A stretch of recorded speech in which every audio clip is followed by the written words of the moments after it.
সমাজের মানুষগুলো, যুবকগুলো সবচেয়ে বেশি ধ্বংস হয় এক নাম্বার যে কারণ, সেটা হচ্ছে অসৎ সঙ্গ। জোরে বলেন কি সঙ্গ? জোরে বলেন না কি সঙ্গ? অসৎ সঙ্গ। বুখারী শরীফ থেকে বলছি 5534 নম্বর হাদিস। হযরত ইমাম বুখারী হযরত আবু মুসা আশআরী রাদিয়াল্লাহু তাআলা থেকে বর্ণনা করছেন, আমার নবী যুবকদেরকে বলছে, এ যুবক, আমার নবী যুবকদেরকে বলছে তাদের বয়স কম, হে যুবক, অসৎ সঙ্গ গ্রহণ করবে না। বলেন কি সঙ্গ? অসৎ। অসৎ অসৎ যাদের বদ আকীদা এও অসৎ, যার চরিত্র খারাপ এও অসৎ, যে নেশাখোর সেও অসৎ। সবগুলো অসৎ, ক্যাটাগরি ভিন্ন। কেউ কারোর সাথে চললে আপনি দুশ্চরিত্র হবেন, কারোর সাথে চললে নেশাখোর হবেন, কারোর সাথে চললে বদ আকীদাপন্থী হয়ে ঈমান বিক্রি করবেন। তিনোটাই সমস্যা। কথা কোনা কেন ঠিক কি? এই তিনটা সেক্টরেই আমাদের সমাজ ধ্বংস। যুবকরা, তিনটা সেক্টর। আমি তিনটা সেক্টরে কিছু কথা বলবো। আল্লাহ আমাকে বলার, আপনাদেরকে ধৈর্য ধারণ করে শোনার তৌফিক দান করে। একটু জোরে বলেন। সহিহ বুখারী শরীফ 5534, সহিহ মুসলিম হাদিস নাম্বার 2628, মিশকাতের 5010 নম্বর হাদিস। হযরত আবু মুসা আশআরী থেকে বর্ণিত, আমার নবী বলে, আমার নবী মাঝে মাঝে কথা বলতেন উদাহরণ টেনে। দুইজন নবী 1,24,000 নবীদের মাঝে দুইজন নবী উদাহরণ দেখিয়ে কথা বলতেন। উদাহরণ দিলে, উপমা দিলে কথাটা বুঝতে সহজ হয়। যেমন আমার নবী উপমা দিচ্ছেন, আমার সাহাবীরা আকাশের তারকা তুল্য, আসহাবিকান নুজুম। তারকা দিয়ে কেন উদাহরণ দিলেন? কারণ যারা নৌকা চালায়, নাবিক জাহাজ চালায়, তারা তারকা দেখে রাস্তা নির্ণয় করে। আমার নবী এটাই বোঝাচ্ছে, আমার সাহাবীদেরকে ফলো করলে সঠিক রাস্তা পাবে। আমার নবী বলে, আমার আহলে বাইত হচ্ছে সফিনায়ে নূহ আলাইহিস সালামের কিস্তির মতো। নূহ আলাইহিস সালামের নৌকায় যারা আরোহণ করেছে তারা নাজা মুক্তি পেয়েছে। নূহ নবীর নৌকা যারা উঠতে পারে নাই তারা হালাক ধ্বংস হয়ে গেছে। অতএব আমার আহলে হাদিসদের, আমার আহলে বাইতের বিরোধিতা করলে, আমার আহলে বাইতকে যদি বিরোধিতা করো, মহব্বত না করো, পছন্দ না করো, নূহ আলাইহিস সালামের নৌকার বাইরে যারা পড়ছে তারা ধ্বংস হয়ে গেছে, তোমরাও ধ্বংস হয়ে যাইবা। উদাহরণ টানতেন আমার নবী।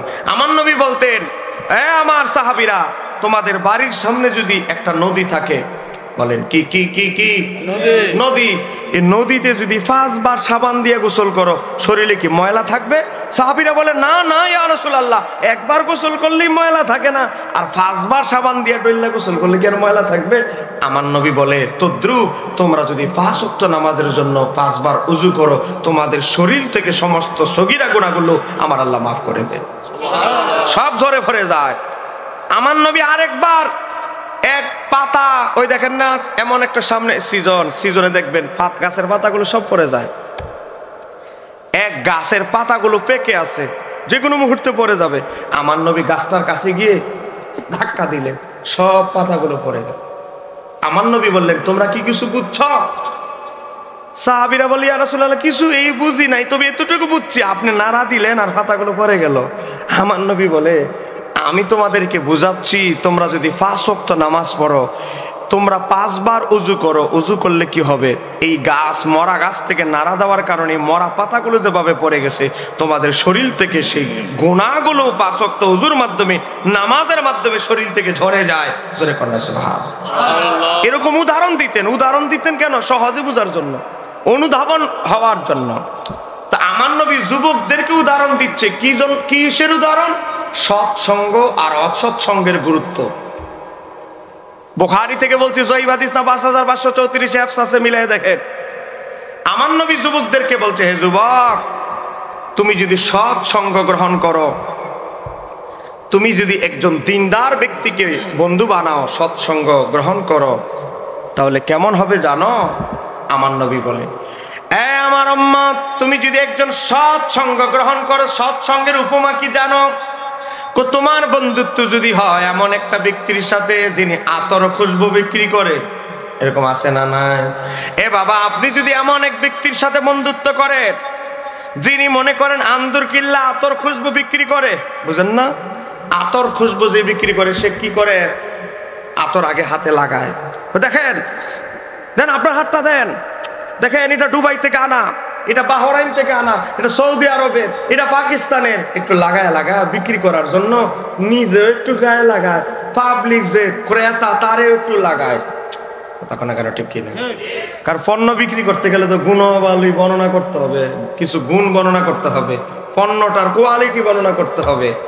এ বাবা, যেই লোকটা আতর খুশবু, আতর সুঘ্রাণ, সুগন্ধি বিক্রি করে, তার শরীরে সব সময় সুগন্ধের ঘ্রাণ পাবেন, সুগন্ধির ঘ্রাণ পাবেন।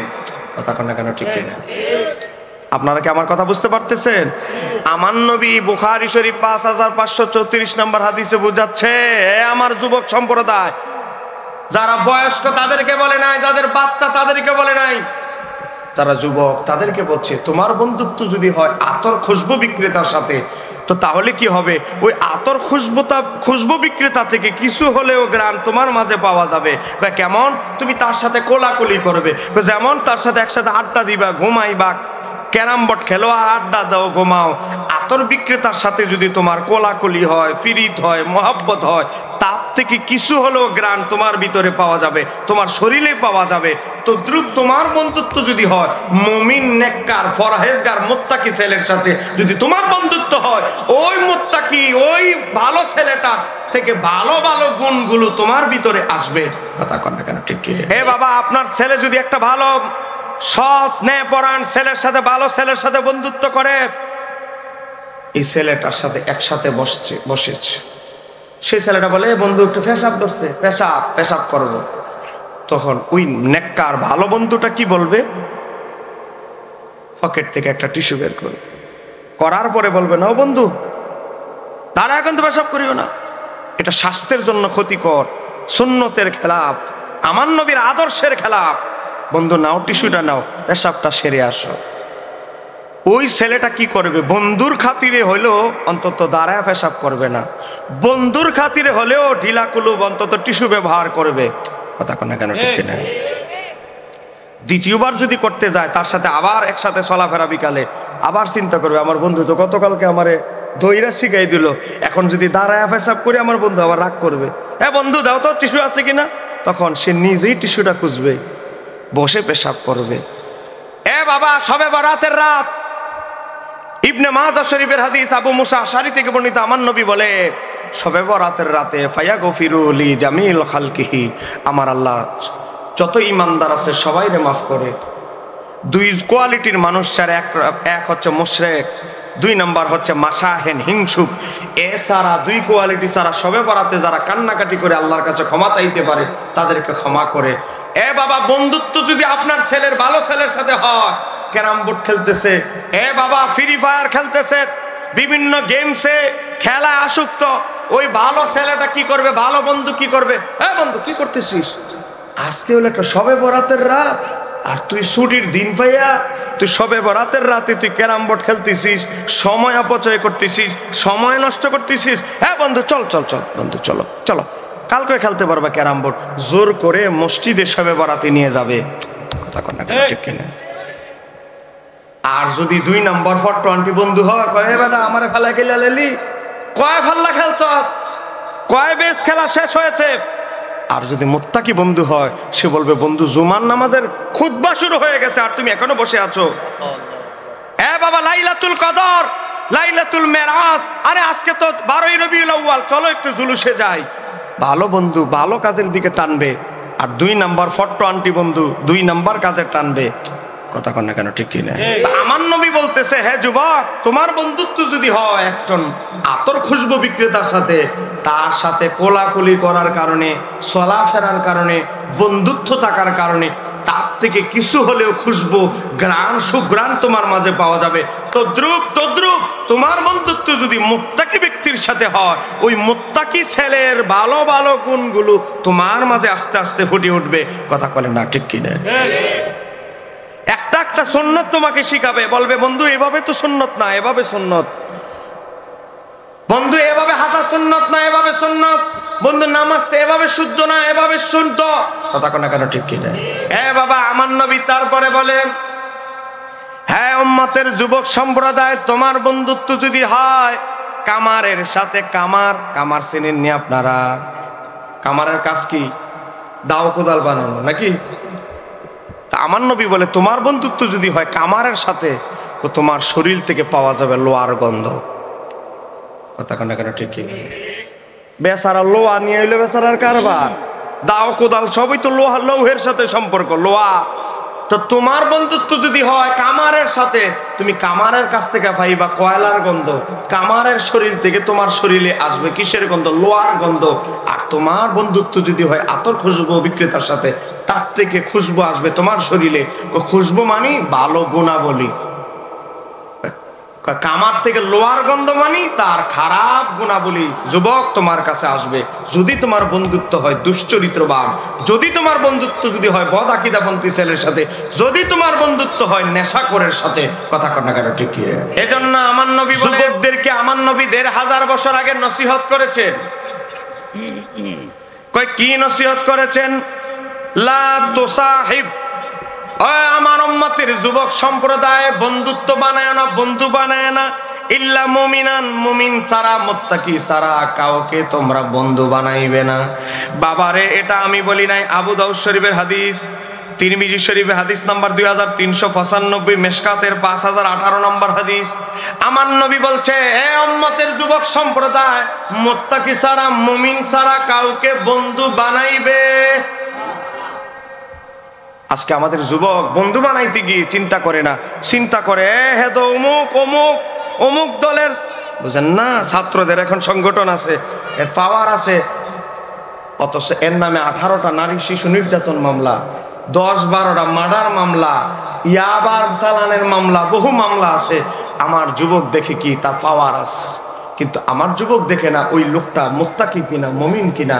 আমার যুবক দেখে তার বাবার পয়সা আছে কিনা। যুবক দেখে আজকে এর পাওয়ার কতটুকু আছে, কথা কন্যা কেন ঠিক? আজকে আমাদের যুবকরা কেন ধ্বংস হচ্ছে? এ বাবা, এফএম রেডিওতে যদি যান, এফএম রেডিওতে অনেক একটা সিরিয়াল আছে, এটাকে বলা হয় জীবনের গল্প। বাংলাদেশের ইতিহাসে যারা সবচেয়ে বড় মাদকাসক্ত নেশা করছিল, বাংলাদেশের ইতিহাসে যারা বড় বড় নেশাখোর, তাদের জীবনের গল্প বলতে গিয়ে তারা বলেছে, বাংলাদেশে নয় সারা পৃথিবীতে অধিকাংশ মানুষ মাদকাসক্ত হয় অসৎ সঙ্গের কারণে। বলেন কিসের কারণে? অসৎ সঙ্গ, বন্ধুত্ব খারাপ ছেলের সাথে করেছে, শেষ। এ বাবা, একটা ছেলে যারা মাদকাসক্ত তাদেরকে জিজ্ঞাসা করবেন কিভাবে সে মাদকের লাইনে গিয়েছে। এ বাবা, বাপের সাথে ছেলের ঝগড়া হতেই পারে। বলেন বাপ ছেলের ঝগড়া হতে পারে কি পারে না? মনোমালিন্য হতে পারে। একবার বাপে দিছে ধমক, কথা শোনে নাই, এই বেচারা চলে গেছে তার ইয়াবাখর বন্ধুর কাছে। যাওয়ার পর বলে, যা তোর মনটা তো খারাপ, বাপ মানি তো ধমক টমক দিব, তার মাথাটা যেহেতু গরম, নে একটা ট্যাবলেট খা। মনে রাখবেন, আমি বাস্তবতা থেকে বলছি, আমার পেশা, আমি একজন লেখক এবং গবেষক, আপনাদেরকে বলছি, বাস্তবতা থেকে বলছি। অধিকাংশ যারা মাদকাসক্ত হয় তারা নিজের টাকায় প্রথম মাদক খাওয়া শুরু করে না, আগে বন্ধু খাওয়ায় অভ্যাস করে। হ্যাঁ রে, পকেট থেকে খরচ করে এরা খাওয়ায়। উদ্দেশ্য হলো, এ হলো শিল্পপতির ছেলে, বড় লোকের ছেলে, এরে যদি আমার দলে আনতে পারি, পরবর্তীতে হেড টাকা দিয়ে আমি খাবো, কিন্তু এখন প্রথমে আমার কিছু ইনভেস্ট করতে হবে। কথা কটা কারো ঠিক কি? অধিকাংশ যুবক মাদকাসক্ত হয়, বাবা মার সাথে ঝগড়া হয়েছে, বন্ধুর কাছে গেছে, আর তোর মাথাটা যেহেতু আজকে গরম, বাবা মা গালাগালি করছে, তো নে তোর মাথাটা একটু ঠিক কর, একটা ট্যাবলেট খাওয়া। আমি এগুলো খাই না, কারণ আমি কি তোরে প্রতিদিন খাইতে কইতেছি? আজকে একটু খা, তোর মাথাটা যেহেতু একটু গরম, কালকে খাইস না। উদ্দেশ্য হলো তাকে নেশার ফাঁদে পা দেওয়া, নেশার ফাঁদে নিক্ষিপ্ত করা। খাওয়াইলো, কি খাওয়াইছস বেটা? আমি ঘুমিতে উঠতে পারি না, মাথা খালি ঘুরায়। আরেকটা খাইলে কেটে যাবে নেশা, আসবে। আরেকটা খাওয়াইলো, আরেকটা খাওয়াইয়া দেখে কয়টা ছাড়া দেবে, ভাবতাছি না টিকতাম, ঠিক আছে আরেকটা না হয় দিলাম বন্ধু হিসাবে খাতিরে। খাওয়ায়া আজকে ইয়াবা ট্যাবলেটে, গাঞ্জায়, মাদকাসক্তে আজকে অসংখ্য যুবক ধ্বংস হচ্ছে অসৎ সঙ্গের কারণে। কথা কর না কেন ঠিক কিনা? এ আমার বাবার ভাইরা, অনেক জায়গায় আমরা মাহফিলে যখন যাই আমাদেরকে বলে, হুজুর আপনি তো আজকে আমাদের মাহফিলের প্রধান বক্তা, আমার ছেলেটা নেশাখোর, ট্যাবলেট খায়, নেশা খাইতে খাইতে আমার ফকির বানায় ফেলছে, হুজুর একটু দোয়া করে। আরে বাবা, ও আমার চাচা, আমার দাদার বয়সের, বাবার বয়সের, অনুরোধ করছি, আপনি যদি আপনার ছেলের ব্যাপারে অল্পতেই যদি কেয়ারফুল হতেন, শুরুর দিকেই যদি আপনি যত্নবান হতেন, আজকে আপনার ছেলে মাদকাসক্ত হতো না। এই কথা কেন ঠিক কিনা? আজকে কি অবস্থা হয়েছে? আমার অভিভাবকরা যাদের দাড়ি পেকে গেছে, যাদের বাচ্চা কাচ্চা আছে, অনুরোধ করছি, আপনার ছেলে মাদকাসক্ত হয়ে গেল, আপনার ছেলে বাতিল আকীদাপন্থী হয়ে গেল, আপনার ছেলে দুশ্চরিত্রবান হয়ে যাওয়ার আগে আপনি যদি একটা তালিকা করতেন, বাবা একটা তালিকা করতেন সাদা কাগজে, তালিকা করার পর 3টা ভাগ করতেন। ভাগ, প্রথম ভাগ যারা এই এলাকার নেশাখোর মাদকাসক্ত। দ্বিতীয় তালিকা এই এলাকার মধ্যে যাদের আকীদা নষ্ট, যে ছেলেগুলোর বদ আকীদাপন্থী। তৃতীয় তালিকা এই এলাকার ভিতরে যাদের মামলা আছে, ইফটিজিং এর মামলা, নারী নির্যাতন মামলা, নারী কেলেঙ্কার মামলা, বিভিন্ন মেয়েদের দর্শনের মামলা, তাদের যদি একটা তালিকা করতেন। তালিকা করার পর রাত্রেবেলা খাবারের টেবিলে, আমাদের একটা ভুল সমাজে ওয়াজ আছে, আমরা তো সমাজে পাবলিক এখন বহুত ওয়াজ জানে। কি ওয়াজ? খাবার খাওয়ার সময় কথা বলা যাবে না, খাবার খাওয়ার কোরআন তেলাওয়াত করে এক সমান। অথচ পুরা আগা করা ওয়াজ হইল বানোয়ার। অথচ ফতোয়া আলমগীরিতে খাবারের আদবের অধ্যায় 9 নম্বর খণ্ডে লেখা হয়েছে, ফতোয়া আলমগীরিতে খাবারের অন্যতম একটা আদব সুন্নত হচ্ছে সন্তানদেরকে দুনিয়াবি নসিহত করা। কারণ আপনি সকালবেলা গার্মেন্টসে চলে গেছেন, ডিউটিতে চলে গেছেন, চাকরিতে চলে গেছেন, ছেলে চলে গেছে কলেজে, বিশ্ববিদ্যালয়, স্কুলে, আপনি চলে গেছেন একদিকে, ছেলে চলে গেছে একদিকে। দুপুরবেলা বাড়ি দিয়া খাবার নিয়ে গেছে, ছেলে খাবে স্কুলে বা কলেজে, আপনিও আসলেন না। দেখা হলো ছেলে বাপের কখন? রাতের বেলা। চলে বলে না কখন? আপনাকে বিরক্ত হচ্ছেন নাকি? আমার তো কাহিনীর ওয়াজ দেয় নাই, তাহলে কাহিনী একটা করে একটা বলতাম। বিষয় দিছে সামাজিক, এজন্য সামাজিক কথা বলতে হচ্ছে। গভীর মনোযোগ। তো আপনার এই ছেলেটার সাথে কখন দেখা হবে? রাত্রেবেলা খাবারের টেবিলে। তা আমার নবী বলে তোমার ছেলেকে দুনিয়াবি যে ক্ষতিকর দিক সমূহ আছে সেগুলো তুলে ধরো। বাবা এই দিকে গেলে কিন্তু ধ্বংস, অমুকের ছেলেটা কিন্তু নেশাখোর হয়ে গেছে, তার কাছে কিন্তু বসবে না, সে ক্যারাম বোর্ড খেলতে ডাকলে বসবে না, চা মাখনা খাওয়াইতে চাইলে খাবে না, নাস্তা খাওয়াইতে চাইলেও খাবে না, সে যদি ডান দিক দিয়ে হাঁটে বাম দিকে হাঁটবে। আপনি খাবার টেবিলে তালিকা দিতে হবে, তালিকাটা দিতে হবে 3টা। বাবা তোমার পকেট খরচ দেই কত? 2000 মাসে। পকেট খরচ 3000 দিব, কিন্তু একটা শর্তে, এই এলাকার অমুকের ছেলেটা ওয়াহাবি হয়ে গেছে, বাতিল আকীদা হয়ে গেছে, অমুকের ছেলেটা বাতিলপন্থী হয়ে গেছে, এই ছেলেগুলো থেকে দূরে থাকতে। বাবা 2 নম্বর তালিকা, বাবা পকেট খরচ 3000 দিব 2000-এর জায়গা। ওই ছেলেগুলো চরিত্র খারাপ, থানা কয়টা মামলা আছে তাদের, বিভিন্ন জায়গায় রাস্তাঘাটে মেয়েদেরকে কেলেঙ্কারি জোর করে উঠে নিয়ে যায়, বিভিন্ন রাস্তাঘাটে মেয়েদেরকে শীষ, মেয়েদেরকে টিটকারি করে। এই ছেলেগুলোর ব্যাপারে অনেক অভিযোগ আছে, সাবধান, এই ছেলেগুলো থেকে দূরে থাকবা। বাবা আপনি যদি আপনার ছেলেকে একটা তালিকা করে বলতেন, বাবা আমি খবর নিয়েছি চেয়ারম্যান সাহেব থেকে, ওয়ার্ড কমিশনার থেকে, এই ছেলেগুলো অমুকের ছেলে, অমুকের ছেলে, অমুকের ছেলে হলো মাদকাসক্ত, ট্যাবলেট খায়, গাঁজা খায়, ফেনজিডিল খায়, মায়ের নেশা খায়, ইয়াবা খায়। বাবা এই ছেলেগুলোর ছায়ায়ও তুমি বসতে পারবে না। তোমার মাগনা চাও খাওয়াইতে চাইলে, নাস্তা খাওয়াইতে চাইলে তারা তোমাকে বিভিন্ন মিটিং এ ডাকবে, বিভিন্ন জায়গায় ডাকবে। সাবধান, সাবধান, তোমরা তাদের ছায়ায়ও বসবা না, তাহলে তুমি বদাকিদাপন্থী হবে, তুমি দুশ্চরিত্রবান হয়ে যাবে, তুমি মাদকাসক্ত হয়ে যাবে। কয়জন পিতা আমরা এই তালিকা নিয়ে আমাদের সন্তানদেরকে সতর্ক করেছি। আজকে দিন দেয়ালা ফুরায়া দিন শেষে যখন নেশাখোর হয়ে গেছে, তখন আপনি বুঝতে পেরেছেন নেশাখোরের যন্ত্রণা কত। আপনি বিছানার তলে টাকা রাখছেন, বাবা প্রথমে কি করে নেশাখোর ছেলেটা? প্রথমে খরচের টাকা বেশি খুঁজে। বাবা তখন প্রথমে কেয়ার করে না যে আমার ছেলে 2000 টাকা মাসে খরচ দিতাম, 5000 টাকা দিতাম, এখন 7000 কেন চায়? নিশ্চয়ই আবার মাদক কোম্পানিতে ঢুকে গেল। আপনি তখনই টনক নাড়ার দরকার ছিল, করলেন না। আপনার ছেলে দেখে আপনি যে টাকা দেন এই টাকা তার নেশা হয় না, কি করলো? দ্বিতীয় ধাপ হলো বিছানায় হাত দেওয়া, মায়ের বিছানার নিচে, বাবার বিছানার নিচে। 3 নম্বর পজিশনে ডয়ারে হাত দেওয়া, ডয়ারে যখন তালা দিয়ে রাখে। 4 নম্বর পজিশন হলো মা বাবা ভাবি বোনের গয়নাগুলো কোন জায়গায় আছে সেগুলো কথা কোন আপন মা যারে জন্ম দিয়েছে 10 মাস 10 দিন, আপন মা ছেলের কাছে তার সম্পদ নিরাপত্তা মনে করে না। ডাকাতের কাছে চোরের ভয়ে যেভাবে আমরা সম্পদ হেফাজত করি, আপন মা সন্তান থেকে সম্পদ হেফাজতের জন্য চাবি লুকায় রাখে এক জায়গার চাবি আরেক জায়গায়। কেন জানেন? কারণ সে বুঝে গেছে আমার ছেলে মাদকাসক্ত, চাবি যদি সে তার কাছে যায় ডয়ারের স্বর্ণ গয়না যা আছে সব নিয়ে যাবে। কথা কথা কেন ঠিক? আপনাকে রাগ করতেছেন আমার কথায়? এই কথাগুলো আমি বলতে হবে, এই কথাগুলো আমার বলতে হবে। আজকে আপন সন্তানের কাছে মা জিম্মি হয়ে যায়। আপন মায়ের গয়না তার বাবা তাকে তার মায়ের বিয়ের সময় দিয়েছে, আপন মায়ের গয়না বাবার উপহার, তার কাছে কি এর মা কি এর গয়না, আপন বউয়ের গয়না পর্যন্ত বিক্রি করে ফেলে। আরে এমন অনেক জুয়ারি আছে, নেশাখোর আছে, আপন বউকে পর্যন্ত বিক্রি করে ফেলে। কথা কেন কেন ঠিক কিনা? এই নেশা কত ভয়াবহ ফিতনা। একদিকে নেশা যেমন ভয়াবহ ফিতনা, অপর দিক দিয়ে দুশ্চরিত্র মহিলা, দুশ্চরিত্র ছেলে অনেক ভয়াবহ ফিতনা। আজকে যদি আপনি আপনার সন্তান ছেলে ভালো নামাজি কিন্তু দুশ্চরিত্র মেয়ের পাল্লায় পড়েছে, কোথায় মা কোথায় বাবা কোথায় সংসার? তার সংসার একদিকে, ওই মেয়ে তার চোখে এমন ভাবে জাদু করেছে, মেয়ের প্রতি এমন আসক্ত হয়েছে দুশ্চরিত্র মেয়ের প্রতি, তার বাবা উপাসে আছে, মা উপাসে আছে, বোন চিৎকার করছে, কে কোন দিকে তার দুশ্চরিত্র মেয়ে নিয়ে সেই শহরে আছে। আমি কিছুদিন আগে এক জায়গায় মাহফিলে গেলাম, কুমিল্লা। এক মুরব্বী, বয়স ওনার সমান হবে না, ওনার চারা কম হবে, মনে করো 55 দিকে বয়স হবে, 55 বছরের মতো হবে। এই বেচারা এসে বলতেছে, হুজুর আমার ছেলে ইতালি থাকে, ইতালি মাসে 2 লাখ টাকা ইনকাম করে। আমার ছেলে আমারে বলে, বাবা এই সুন্নি মানে বেদাতি লাইন ছাড়ো, ফির মুড়ি দিয়ে বেদাতি ভণ্ড লাইন ছাড়ো।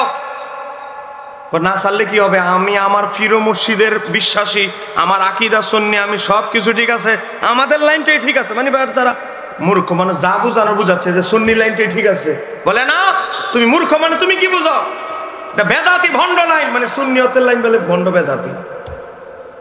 কয় বাবা রে, তুই যদি টেয়া দেশ ইতালি থেকে টেয়া ফাড়াইস, টাকা না দিলে বাসান মাফ চাই, আসসালামু আলাইকুম, কিন্তু আমি সঠিক লাইনে আছি, এটাই চূড়ান্ত। বিশ্বাস করবেন, এই কুলাঙ্গার ছেলে 3 বছর ধরে টাকা দেওয়া বন্ধ করে দিয়েছে। কেন? তার বাবা সুন্নি আর সে হয়ে গেছে আহলে হাদিস। আহলে হাদিস হওয়ার কারণে, তার বাবা সুন্নি হওয়ার কারণে 3 বছর বাপের টাকা দেয় না। যেই দল মানুষকে এই ধরনের প্রতারণা শিখায়, মা বাবার প্রতি অবাধ্যতা শিখায়, মা বাবাকে উপাস রাখা শিখায়, সেই দল কি কখনো সঠিক হতে পারে? সঠিক হতে পারে? আজকে তার বাবাকে 1 টাকাও দেয় না। কেন জানেন? কারণ তার চিন্তাধারা, তার দর্শন, আমরা সুন্নিরা ভুল লাইনে আছি, আমরা নাকি জাহান্নামে যাওয়ার লাইনে আছি, জান্নাতে যাবো শর্টকাট। বুঝেন না? মহিলাদের মতো হাত বাইদা বারবার আঙ্গুল না ছায়া ওয়ালাদ দোয়ালিন বলে বলে আমেন চিৎকার দিয়া, ঈদে মিলাদুন নবী বলে গুনার কাজ। একটু জোরে কর না নাউজুবিল্লাহ। আপনার সন্তান যদি বাবা আকীদা নষ্ট হয়ে যায়, খাইতে গেলে ঝগড়া হবে, কবর জিয়ারত করতে গেলে ঝগড়া হবে, রবিউল আউয়াল মাস আসলে ঝগড়া হবে, তখন কেন ঠিক কিনা? প্রত্যেকটা আমাদের যত উৎসব আছে, আপনার ছেলের সাথে গুতাগুতি বাইরের মানুষের সাথে না, আপনার আপন ছেলের সাথে গুতাগুতি লেগে যাবে, পারিবারিক শান্তি পাবেন না। আপনি এক মতাদর্শের, ছেলে হয়ে গেছে আরেক মতাদর্শের, খাইতে গেলে ঝগড়া, বিয়েতে গেলে ঝগড়া, অমুক জায়গায় ঝগড়া, মসজিদে মিলাদ ক্যাম্প হবে সেখানে ঝগড়া, কবর জিয়ারত করতে যাবেন, আমরা কবর জিয়ারত করি, কবরের দিকে ফিরে বলবে না কেবলামুখী হয়ে, সব জায়গায় ঝগড়া। কথা কন না কেন ঠিক কিনে? তো এই জন্য আপনার সন্তানের প্রতি, যাদের সন্তান আছে, বাচ্চা আছে, তাদেরকে বলবো 3টা তালিকা করতে হবে। মাদকাসক্ত থেকে আপনার আপনার সন্তানকে টার্গেট করে দিতে হবে, এই ছেলেগুলো মাদকাসক্ত। বাবা আপনার ছেলেকে টার্গেট করে দিতে হবে, অমুকের ছেলে ওয়াহাবি আকীদার লোক, বাতিল আকীদার লোক, শিয়া আকীদার লোক, খারিজি আকীদার লোক, লামাযাবি আকীদার লোক, এই ছেলেগুলো থেকে দূরে থাকবা। আপনি তালিকা করে দিতে হবে, বাবা এই ছেলেগুলো দুশ্চরিত্রবান, এই ছেলেগুলো মাদকাসক্ত, এই ছেলেগুলো সন্ত্রাসী। আপনি যদি তালিকা না দেন, দেখবেন হুট করে ফুসলায় ফাসলায় আপনার ছেলেও মাদকাসক্ত সন্ত্রাস হবে, আপনার ছেলেও দুশ্চরিত্রবান হবে, আপনার ছেলেও আকীদা এমন নষ্ট হবে। বাবা, আমার বাবারা, আপনারা এই সন্তানের পিছনে 28 বছর লালন পালন করতে গিয়ে লক্ষ লক্ষ টাকা ইনভেস্ট করেছেন। আমার মা বোনেরা যারা মাইকের আওয়াজ শুনছেন, আমার যে মা বোনেরা মাইকের আওয়াজ শুনছেন, আমি আপনাদেরকে অনুরোধ করছি একটু মনোযোগ দিয়ে শোনেন। আমার মা বোনেরা এত কষ্ট করে গর্ভে ধারণ করে পৃথিবীতে এনেছেন, আপনারা যদি আপনার সন্তানদেরকে মূল্যবান নসিহত না করেন, নিজেরা যদি দায়িত্ব না নেন, তাহলে এই সন্তানকে এত কষ্ট করে বড় করেছেন, দেখা যাবে রেজাল্ট জিরো। কথা কেন কেন ঠিক কিনা? এই একটা সন্তানকে বড় করার পিছনে আমাদের 1 নম্বর উদ্দেশ্য থাকে কি, আমি মারা যাওয়ার পর, আপনি মারা যাওয়ার পর এই সন্তান আপনার কবরের পাশে দাঁড়ায় দোয়া করবে, আপনার জন্য দান সৎকা করবে। এটাই তো মৃত্যুবরণের পরে আমরা আশায় থাকি। কারণ মানুষ মারা যাওয়ার পরে তো কিছুই আমল নামা যায় না, 3টা ব্যতীত। আমার নবী বলে মানুষ মারা যাওয়ার পর সব আমলের দরজা বন্ধ হয়ে যায়, ইল্লা মিন সালাসাতিন, 3টা ব্যতীত। 1 নম্বর সদকায়ে জারিয়া, 2 নম্বর উপকারী এলেম, 3 নম্বর ওয়ালাদিন সালেহ। তার নেককার সন্তান, তার কামটা কি? ইয়াদউ লাহু, সে তোমার জন্য দোয়া করবে। তো আপনার সন্তান যদি এমন আদর্শে বড় হয় যে দোয়া করা বেদাত, দোয়া করা গুনার কাজ, তাহলে মরে যাওয়ার পরে কি দোয়া পাওয়ার সম্ভাবনা আছে? জোরে বলেন আছে? এই দেখেন একটা বই দেখাচ্ছে, আব্দুর রাজ্জাক বিন ইউসুফ বইয়ের লেখক। এই আমরা কথা বললেন, এই বইয়ের নাম রাসূল সাল্লাল্লাহু আলাইহি সাল্লামের সালাত। লেখক আব্দুর রাজ্জাক বিন ইউসুফ, এদের বড় শায়েখ 10 জনের একজন। এই বেচারা কি বই লিখেছে? 315 নম্বর পৃষ্ঠায়, দাফনের পরে মুনাজাত করা যাবে না। আপনার সন্তান দাফনের পরে মুনাজাত করবে? আপনার সন্তান এমন এক ব্যক্তির আদর্শে বড় হয়েছে, সে বলবে কি শরীয়তে তার কোনো ভিত্তি নাই, লাশ দাফন কইরা মা বাবার জন্য দোয়া করবে, এটাও শরীয়তে ভিত্তি নাই। আচ্ছা, দাফনের পরে নাইলে দোয়া করতে পারবো না, পরবর্তী সময়ে কি করতে পারবো? এবার লেখে কবরস্থানে গিয়ে সূরা ইয়াসিন বা কোরআন তেলাওয়াত করে দোয়া করা যাবে না। করলে কি হবে? তা সম্পূর্ণরূপে বেদাত। একটু জোরে কন্যা, পিছনের ভাইয়েরা, এতগুলো মানুষ, আপনার আওয়াজ দেন না, জোরে বলেন নাউজুবিল্লাহ। আচ্ছা আপনারা বলেন, আমরা যে কবরের স্থানে গিয়ে সূরা ফাতিহা ইখলাস তেলাওয়াত করি, এটা কি বেদাত? বলেন, এটা কি গুনার কাজ? আজকে কি চলছে? তো আপনার সন্তানকে আপনি 28 বছর পড়ালেখা করাইলেন, তারপর চাকরি নাই, সরকারি চাকরির জন্য আরো পয়সা গ্রাম থেকে ভাড়াইতেছে, এত বড় হয়ে গেছে। মা বলে আমার ছেলেটা এখন চাকরি পায় নাই, খরচের টাকা এখনো ফাটায়, বয়স হয়ে গেছে 28। এই ছেলেটারা যে এত কলা গাছ বানাইলেন, কলা গাছ। সন্তান যদি বদাকিদাপন্থী হয়ে যায়, এই সন্তান যদি নেশাখোর হয়, এই সন্তান যদি সন্ত্রাস মাদকাসক্ত হয়, সে কলা গাছেরও দাম আছে, কলা গাছ ছাড়া আর তাকে আর কিছু বলার কোনো সুযোগ আছে? সুযোগ নাই। বাবা, আমি আপনাদের দোয়া বিভিন্ন জানাজায় ইমামতি করি, আমার এলাকার বিভিন্ন সম্ভ্রান্ত মানুষের জানাজা পড়ি। জানাজায় যখন যাই, একবার আমি এক শিল্পপতি ব্যক্তির জানাজায় গেলাম। জানাজায় ইমামতি করতে আমি যখন গেলাম, প্রথম কাতারে শিল্পপতি ছেলের 3 ছেলে দাঁড়ায়া, এক ছেলে এভাবে কাঁপতেছে। তা আমি ইমাম সাহেব রেজিগে, এভাবে কাঁপে কেন? হুজুর নেশার ঘরে ট্যাবলেট খাইতেছে না তো, বাপের জানাজা ট্যাবলেট খাইতেছে না, নেশা খাইতে পারে না, নেশার ঘরে কাঁপতেছে। এ বাবা, এই নেশাখোর সেই জানাজা পড়বে, জানাজা কয় তাকবীর, জানাজা কেমনে পড়তে হয়, জানাজা কি পূব দিকে আদায় করে না পশ্চিম দিকে আদায় করে, এই বেচারার খবর নাই, কারণ সে তো নেশার ঘরে ঘুরতেছে। এই নেশাখোরকে রেখে যদি আপনি মারা যান বাবা, এই নেশাখোর তার একটাই স্মৃতি শক্তিতে কাজ করবে, ট্যাবলেট একটা খাইছে, আরেকটা কখন খাবো, বাপ মারা গেছে 4 দিন না 5 দিন না 6 দিন, এটা তার স্মৃতি শক্তিতে নাই। তার ব্রেনে ঘুরবে শুধু নেশা নেশা নেশা। কথা কনে কেন? নেশা আপনার জন্য দোয়া করবে, আরে দোয়া বাদ দে, রিয়াসা বাদ দে। ছেলে ঘুরবে, কার পিছনে ঘুরলে 2-4-5টা ট্যাবলেট পাওয়া যাবে, কোন নেতার পিছনে ঘুরলে, জনসভায় গেলে কিছু হাদিয়া পাওয়া যাবে, পকেটে ধান্দা পাওয়া যাবে, এগুলো দিয়ে 1 সপ্তাহ নেশা কিনা যাবে। এই ছেলের যে বাপ মারা গেছে 3 দিন হয়, বাপের জন্য যখন একটু দান সৎকা করা দরকার, বাপের জন্য যে একটু দোয়া করার দরকার, তার মাথায় এটা চলবে না। কথা কয় না কেন? ঠিক কিনা? কিয়ামতের আগে আমাদের সমাজ ব্যবস্থা ভয়াবহ হবে, এটা আমার নবী বহু আগে ভবিষ্যৎবাণী করে গেছে। আমার নবী যেই ভবিষ্যৎবাণীগুলো করেছে, একটাও মিথ্যা প্রমাণিত করতে কেউ পারে নাই, পারবেও না। কথা বলেন না কেন? ঠিক কিনা? দেখেন, আমার নবী বলেছে কিয়ামতের আগে সমাজে কিছু জিনিস দেখবে। 1 নাম্বার কি? মানুষ আল্লাহর সম্পদকে নিজের সম্পদ মনে করবে। কথা কন না কেন? ঠিক কিনা? আজকে অনেক মাদ্রাসার কেশিয়ার, মাদ্রাসার টাকা সে সুদে ব্যবসা করে, বিভিন্ন জায়গায় ব্যবসায় লাগায়। কথা কন না কেন? ঠিক কিনা? আমি এক জায়গায় গেলাম, কাগজে লিখে দিয়েছে হবিগঞ্জ জেলা, হবিগঞ্জ। একজনে কাগজে লিখে দিয়েছে, হুজুর মসজিদের কেশিয়ার মসজিদের টাকা সুদে ব্যবসায় লাগানো কি ওই ব্যক্তির হুকুম কি? তখন আমি যখন কানে কানে একজনে ফিস ফিস করে বলতেছে, হুজুর এই মহল্লায় এই কেশিয়ারের এই কাজ করে, বেচারার কাছে টাকা দিছে মসজিদের টাকা আমানত, আর এদিক দিয়ে সে সুদের টাকা সাপ্লাই করে, তা আবার মসজিদের টাকা। আজকে ওই অবস্থা দেশ চলছে, পৃথিবী চলছে। কথা কথা কেন ঠিক কিনা?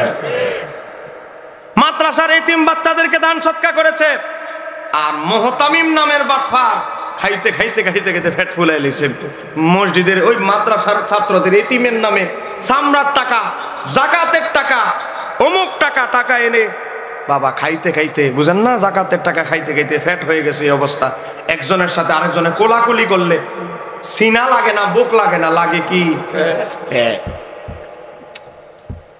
এ বাবা, আমার নবী বলেছে কিয়ামতের আগে এমন এক অবস্থা হবে, মানুষ আল্লাহর সম্পদকে, আল্লাহর রাস্তার সম্পদকে তার নিজের সম্পদ মনে করবে, ব্যয় করা শুরু করবে, খরচ করা শুরু করবে, ইউজ করা শুরু করবে। আজকে আমরা তাই দেখতে পাচ্ছি। এগুলো আমার নবী সামাজিক কথা বলেছে, সমাজে ঘটবে। তারপরে মানুষ আমানতের মাঠ লুট করবে। একজনের কাছে টাকা পয়সা আমানত রাখছে, বলছে ভাই এই জায়গাটা গুন্ডা ফান্ডারা জমার সমস্যা করে, চেয়ারম্যানের কাছে কইছে একটু সহযোগিতা। চেয়ারম্যান আর উল্টা 2 নাম্বার পার্টির লোকে মিল্লা জায়গা জোর জবরদস্তি করে দখল করে নিছে। এরকম বহু জায়গায় নেতা ফেতা খেতা আছে। কথা কোন ঠিক কি রে? সাইনবোর্ড একটা লাগাই দিছে, অমুক জায়গার এই সম্পত্তির মালিক অমুক, কাগজপত্রে আছে অমুক, সাইনবোর্ড একটা লাগাই দিছে অমুক। এরকম আছে না নাই? এ বাবা, তারপরে আমার নবী বলেছে 3 নাম্বার কিয়ামতে সমাজে যে জিনিসগুলো ঘটবে, 3 নাম্বার হচ্ছে পুরুষ স্ত্রীর অনুগত হয়ে যাবে, বউয়ের কথায় উঠবে আর বসবে। কথা কোন না কেন ঠিক কি? বউ যদি বলে, পুত্রের বউ যদি বলে পুত্রবধূ 5000 টাকা মাসে খরচ দিবা মাকে, 5000 6000 দেওয়ার ক্ষমতা ছেলের নাই। জানে ঘরের মধ্যে অশান্তি শুরু হয়ে যাবে, আন্দোলন শুরু হয়ে যাবে, গরম হয়ে যাবে সংসার। কথা কোন না কেন ঠিক কি? তারপরে 4 নাম্বার, সন্তানরা মায়ের অবাধ্য হবে সবার আগে। আজকে বাবার আগে মায়ের অবাধ্য হয় সন্তানটা। আজকে মা যদি বলে ডান দিকে, ছেলে যায় বাম দিকে। কথা কোন কেন ঠিক কি? এই জন্য আমাদের অনেক মহিলারা মারা দায়ী। আমার বাবারা ভাইরা, এই যে আমার হাতে একটা যন্ত্র দেখতে পাচ্ছেন, বলেন এই জিনিসটার নাম কি? পিছনের ভাইরা চেয়ারে যারা বসে আছেন একটু খরচ টরচ করেন, বসছেন যেহেতু একটু গলাটা খরচ করেন। বলেন আমার হাতে যে জিনিসটা দেখতে পাচ্ছেন এই জিনিসটার নাম কি? বলেন না এটার নাম কি? মোবাইল। মোবাইল। আমি হালি শহরে রবিউল আউয়াল মাসে মাহফিল করতে গেছি। হালি শহর এক শিল্পপতির বাসায় খাবারের আয়োজন। এই বেচারা বলে আমার আব্বা কোম্পানি দিয়ে গেছে, সম্পদ দিয়ে গেছে, ব্যবসা দিয়ে গেছে, হুজুর একটু আমার ব্যবসার জন্য দোয়া করবে। এটা বললো না যে আমার বাবার জন্য দোয়া করেন। আচ্ছা যাক, ব্যবসার জন্য দোয়া করেন। আমার আব্বা যখন আমাকে ব্যবসা দিয়ে যায় তখন 300 কোটি টাকা ছিল, এখন লস খায়া 250 কোটি টাকাতে চলে এসেছে। আমি তাকে বললাম, বাইরে আপনার বাবা যখন আপনাকে এই ব্যবসা বাণিজ্যটা সম্পদ দিয়ে যায় তখন আপনার সম্পদ ছিল 300 কোটি টাকা। আপনার বাবা মারা যাওয়ার পর 2 বছরে নেমে এসেছে 250 কোটি টাকা সম্পদে, 50 কোটি লস। আগাইতে পারেন নাই, আরো লস। তো আপনি কি খেয়াল করে দেখেছেন কি কারণে আপনি ক্ষতিগ্রস্ত? ঘরের ভিতরে গিয়ে দেখি বাচ্চা একটা আছে, 1,85,000 টাকা দাম, ক্লাস 4-এ পড়ে ওনার বাচ্চাটা, আইফোন। 1,85,000 টাকা দা তার মোবাইল দিচ্ছে। এই ছেলেটা পড়ে 4র্থ শ্রেণীতে। আমারে বলে, হুজুর আপনার ফেসবুক আইডির নাম কি? আমি কে বাপ রে বাপ, কি সর্বনাশ। ক্লাস 3-4-এ পড়ে হে জিগায় আমার আইডির নাম কি ফেসবুক। কিয়ামতে আসার আর বেশি সময় বাকি আছে। কেন? ওই যে বাবার মায়ের অতি আদরের কারণে আজকে সন্তান ধ্বংসের দ্বার প্রান্তে। অল্প বয়সে বেশি ভাগ্যা গেছে, 2 দিন পরে রশি টসি সিরা কোন দিকে যায় ঠিক নেই। আপনাকে রাগ করতেছেন আমার কথা? এই কথাগুলো আমার বলতে হবে। বাবা, আমি তাকে 1 নাম্বার নসিহত করলাম, ভাই আপনি যে এই 2 বছরে 50 কোটি টাকা লস, ক্ষতিগ্রস্ত হইলেন, আপনি কি এটা উদ্ধার করতে পারছেন, অনুধাবন করতে পারছেন কেন ক্ষতিগ্রস্ত? আপনার তো কোম্পানি ইন্ডাস্ট্রি মাল ও বেচা কিনা হচ্ছে, সব আছে, আপনি তো ধনী হবেন, আপনি আরো কমতেছেন কেন? উনি বলে বুঝতে তো পারতেছি না। আমি বলি আমি বুঝতে পেরেছি। আপনি আমাকে বলেন, এই যে আপনার বাবা মারা গেল গত 2 বছর হলো, গত 2 বছরে আপনি আপনার বাবার জন্য কয় কোটি টাকা সম্পদ দান সৎকা করেছেন? জবানটা বন্ধ হয়ে গেছে। কই দান সৎকা করেছি? আমি কি কতটুকু করেছেন? 1 কোটি হবে? এ বাবা, আমার ভাই, আপনার বাবা আপনার 300 কোটি টাকার সম্পদ দিয়ে গেছে, 300 কোটি টাকার, কিন্তু আপনি এত অকৃতজ্ঞ সন্তান হয়ে গেলেন, বাবার জন্য 1-2 কোটি টাকা দান সৎকা করার সুযোগ আপনার নাই। কত কপাল ফোড়া! আপনার রিজিকের দরজা আমার আল্লাহ বরকত কমিয়ে দিয়েছে, ছিন্ন করে দিয়েছে। আমার নবী বলে মানুষের রিজিকের বরকত ছিন্ন করে 1 নম্বর একটা কাজ। ইমাম জালালউদ্দিন সুয়ুতির জামিউল হাদিসের 1614 নম্বর হাদিস, হযরতে ইমাম ইবনে হাজার আসকালানী রাহমাতুল্লাহ আলাইহি হাদিসটিকে নকল করেছে। ইমাম সাকাবি আল মাকাসিদুল হাসানা নকল করেছে, অনেক ইমাম নকল করেছে। হযরতে আনাস ইবনে মালিক থেকে বর্ণিত, নবীর যিনি 8 বছরের খাদেম ছিলেন তাকে বলা হয় হযরতে আনাস ইবনে মালিক। হযরতে আনাস ইবনে মালিক বলে, ইজা তারাকাল আব্দু, বান্দার সন্তান যখন ছেড়ে দেয়, বলেন কি করে দেয়? ছেড়ে দেয়। জোরে বলেন কি করে দেয়? ছেড়ে দেয়। কয় কি? আদ-দোয়া। একজন সন্তান যখন দোয়া ছেড়ে দেয়, কার জন্য? লিল ওয়ালিদাইনি, মা বাবার জন্য। যখন সন্তান দান সৎকার কমায়া দেয়, দোয়া বন্ধ করে দেয়, কি হয়? ফাইন্নাহু ইয়ানকাতিউ আনহুর রিজকু, আমার আল্লাহ তার রিজিকের বরকত কমায়া দেয়, বিচ্ছিন্ন করে দেয়। তার রিজিক থেকে বরকত যে জিনিসটা, এটা উঠায় আনে। ও বাবা, আজকে অসংখ্য মানুষ, এই গ্রামের নাম কি? প্রসাঙ্গিয়া ঘোনা, আপনাদের মহল্লায় গ্রামে উত্তর মাদ্রাসা, অসংখ্য মানুষ পাবেন যারা মাসে 1 লাখ টাকা ইনকাম করে, ঘরের ভিতরে গিয়ে দেখবেন কোনো শান্তি নেই। শান্তি নেই কেন? একজন অসুস্থ, ভালো হয়েছে, আরেকটা অসুস্থ, ভালো হয়েছে, আরেকটা গায়েবী মামলা, ভুয়া মামলা, সমস্যা, এই সমস্যা, এই সমস্যা শেষ, এই সমস্যা শুরু, এটা শেষ, এটা শুরু। বরকত নাই, শেষ ঝামেলার শেষ নাই, একটা ঝামেলা শেষ, আরেকটা শুরু। রিজিকে ইনকাম আসতেছে, ঢুকতেছে ঘরে 2 লাখ টাকা মাসে, কিন্তু কোনো বরকত নাই। টাকা আসতেছে এদিকে, এদিকে হসপিটালে যাচ্ছে বিল, এদিকে যাচ্ছে। কেন? ওই যে আমার নবী বলেছে, সন্তান যখন মা বাবার জন্য দোয়া দান খয়রাত বন্ধ করে দিবে, আমার নবী বলে ফাইন্নাহু ইয়ানকাতিউ, কথা মানে কেটে দেওয়া, বিচ্ছিন্ন। ফাইন্নাহু ইয়ানকাতিউ আনহুর রিজকু, আমার আল্লাহ তার রিজিকের বরকত কমায় দেয়, বিচ্ছিন্ন করে দেয়। তার ইনকামে কখনো বরকত হবে না, বরকত বন্ধ। আজকে আমরা মা বাবার জন্য দোয়া না করে মনে করতেছি টিয়া পয়সা আয় করে ফেলবো, হুজুর রেটিয়া দিব, গরিব রেটিয়া দিব, আমার তো টাকা কমে যাবে। কিন্তু বাইরে তোমার মা বাবার জন্য দান সৎকা করে তোমার টাকা কমতো না, তোমার টাকা বাড়তো, বরকত বাড়তো। কিন্তু তুমি মনে করতেছো আব্বার জন্য 1 লাখ টাকায় মসজিদে দিলে তুই 1 লাখ টাকা, এতিমদের জন্য মাদ্রাসা 50,000 টাকা, আব্বার জন্য দিলে 50,000 টাকা, আরে পারতাম না। তৌফিক কিন্তু আস, সে মনে করতেছে 50,000 টাকা, আরে কত টাকা যেন। কিন্তু সে যদি এটা চিন্তা করত, আমার বাবার আত্মা যদি খুশি হয়, আমার বাবার কবর থেকে দোয়া আসবে, আমার কামাই রুজিতে বরকত আসবে, সে তো বরকতের আশায় নাই, সে তো কবরে যিনি শুয়ে আছে মা বাবার দোয়ার আশায় নাই। সে মনে করতেছে দুনিয়ার টাকা, বাহ্যিক টাকাটাই তার কাছে সব, কিন্তু সে যে টাকা রাখতে পারতেছে না, এটা কিন্তু সে বুঝতে পারছে না। কথা কাটা কেন ঠিক কি রে? আমি কিন্তু সমাজ থেকে ধরে ধরে রোগগুলো বের করতেছি, গবেষণা থেকে আমি নোট করে আপনাদের সমাজের থেকে যে অসুবিধাগুলো, এগুলো বের করতেছি। বাবারে, আপনি মনে করতেছেন আপনার বাবার জন্য 50,000 টাকা দান করলে আপনি ফকির হয়ে যাবেন। আরে না, আমার আল্লাহ বলে তোমার কামাই আমি আল্লাহ বরকত দান করব, বরকত ঢেলে দিব। আর তুমি যদি তোমার বাবার জন্য দান সৎকা কমায় দাও, দোয়া কমায় দাও, তোমার ইনকামের বরকতের মধ্যে সিল মেরে দিব, বরকত নাই। বাবা, আমরা যখন মানুষ মারা যায়, মানুষটাকে দাফন করার পর 40তম দিন কিছু দান সৎকা করি। এই 40তম দিনটাকে আমরা বলি 40সা। বলেন সেটাকে কি বলি? আরো জোরে বলেন না, কি বলি?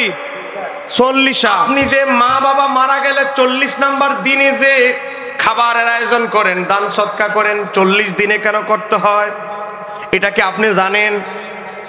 সারা জীবনে করলেন 40সা, কিন্তু 40 দিনে কেন করা হয়? 41 দিনে কেন নয়? 39 দিনে কেন নয়? কেন 40 দিন?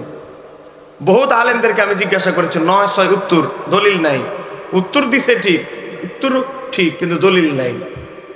এ বাবা, একটাই কারণ, আপনার বাবাকে যখন আপনি কবরে দাফন করেন, 40টা রাত যখন হয়, 40তম রাত, আমার আল্লাহ আপনার বাবার রূহকে বলা হয়, তুমি তোমার ঘরের দরজায় যাও, ঘরের দরজায় গিয়ে তোমার বাবা, তোমার ছেলেকে বলো, মেয়েকে বলো তোমার জন্য কিছু দান সৎকা করতে। হযরত আব্দুল্লাহ ইবনে আব্বাসের রওয়ায়াত, ইমাম গাজ্জালি তার কিতাবের নাম দাখায়েকুল আকবারে নকল করেছে। আপনার আমার বাবা, আপনার আমার মায়ের আত্মা আপনার ঘরের দরজায় এসে বলে, ও জাকারিয়া, ও আব্দুর রহমান, 20 কোটি টাকা খরচ করে তোরে আমি কোম্পানির মালিক বানিয়ে দিয়েছি। 2 কোটি টাকা খরচ করে এই বিল্ডিংটা আমি বানায় তোরে কতগুলো ফ্ল্যাট দিয়েছি। 40টা রাত হয়ে গেল, 40তম রাত। ও আমার সন্তানেরা, আমারে ভুলে গেছিস, আগামীকাল আমার 40তম দিন হবে, আমার জন্য কিছু দান সৎকা কর। আপনার আমার বাবা মার আত্মাটা আপনার ঘরের দরজায় এসে কিছু দান সৎকা করার জন্য অনুরোধ করে। আপনি যখন দান সৎকা করেন না, মা বাবার জন্য দোয়ার দরজা বন্ধ করে দেন, দান সৎকা বন্ধ করে দেন, মৃত ব্যক্তি কবর থেকে বদদোয়া দিতে থাকে। আজকে এই মৃত ব্যক্তিদের আত্মার বদদোয়ার কারণে অনেক ফ্যামিলিতে দেখবেন শান্তি নাই, সুখ নাই, শান্তি নাই। কথা কন না কেন, ঠিক কিনা? এ বাবা, আমরা অনেক আদা মোল্লা পাবেন, আদা মোল্লা কলেজে পড়ে টাই টুই পরা বড় মৌলবি সেজে গেছে। মা বাবার কবরে গিয়ে আবার দোয়া করতে হবে কেন? মসজিদ থেকে দোয়া করলে হইতো না? কে মালয়েশিয়া থেকে দোয়া করলে হবে না? বা ঢাকা থেকে দোয়া করলে হবে না? হ্যাঁ, মসজিদের পাশে কবর, কবরে যায় না, কবর জিয়ারতে যায় না, মসজিদ থেকে দোয়া করলেই তো হবে। এ বাবা, আমার নবী কি বলছে? আপনি যখন আপনার বাবার কবরের কাছে যাবেন, আপনি যখন আপনার মায়ের কবরের কাছে যাবেন, ও বাবা, কি অবস্থা হয় আপনার মায়ের, কি অবস্থা হয় আপনার বাবার?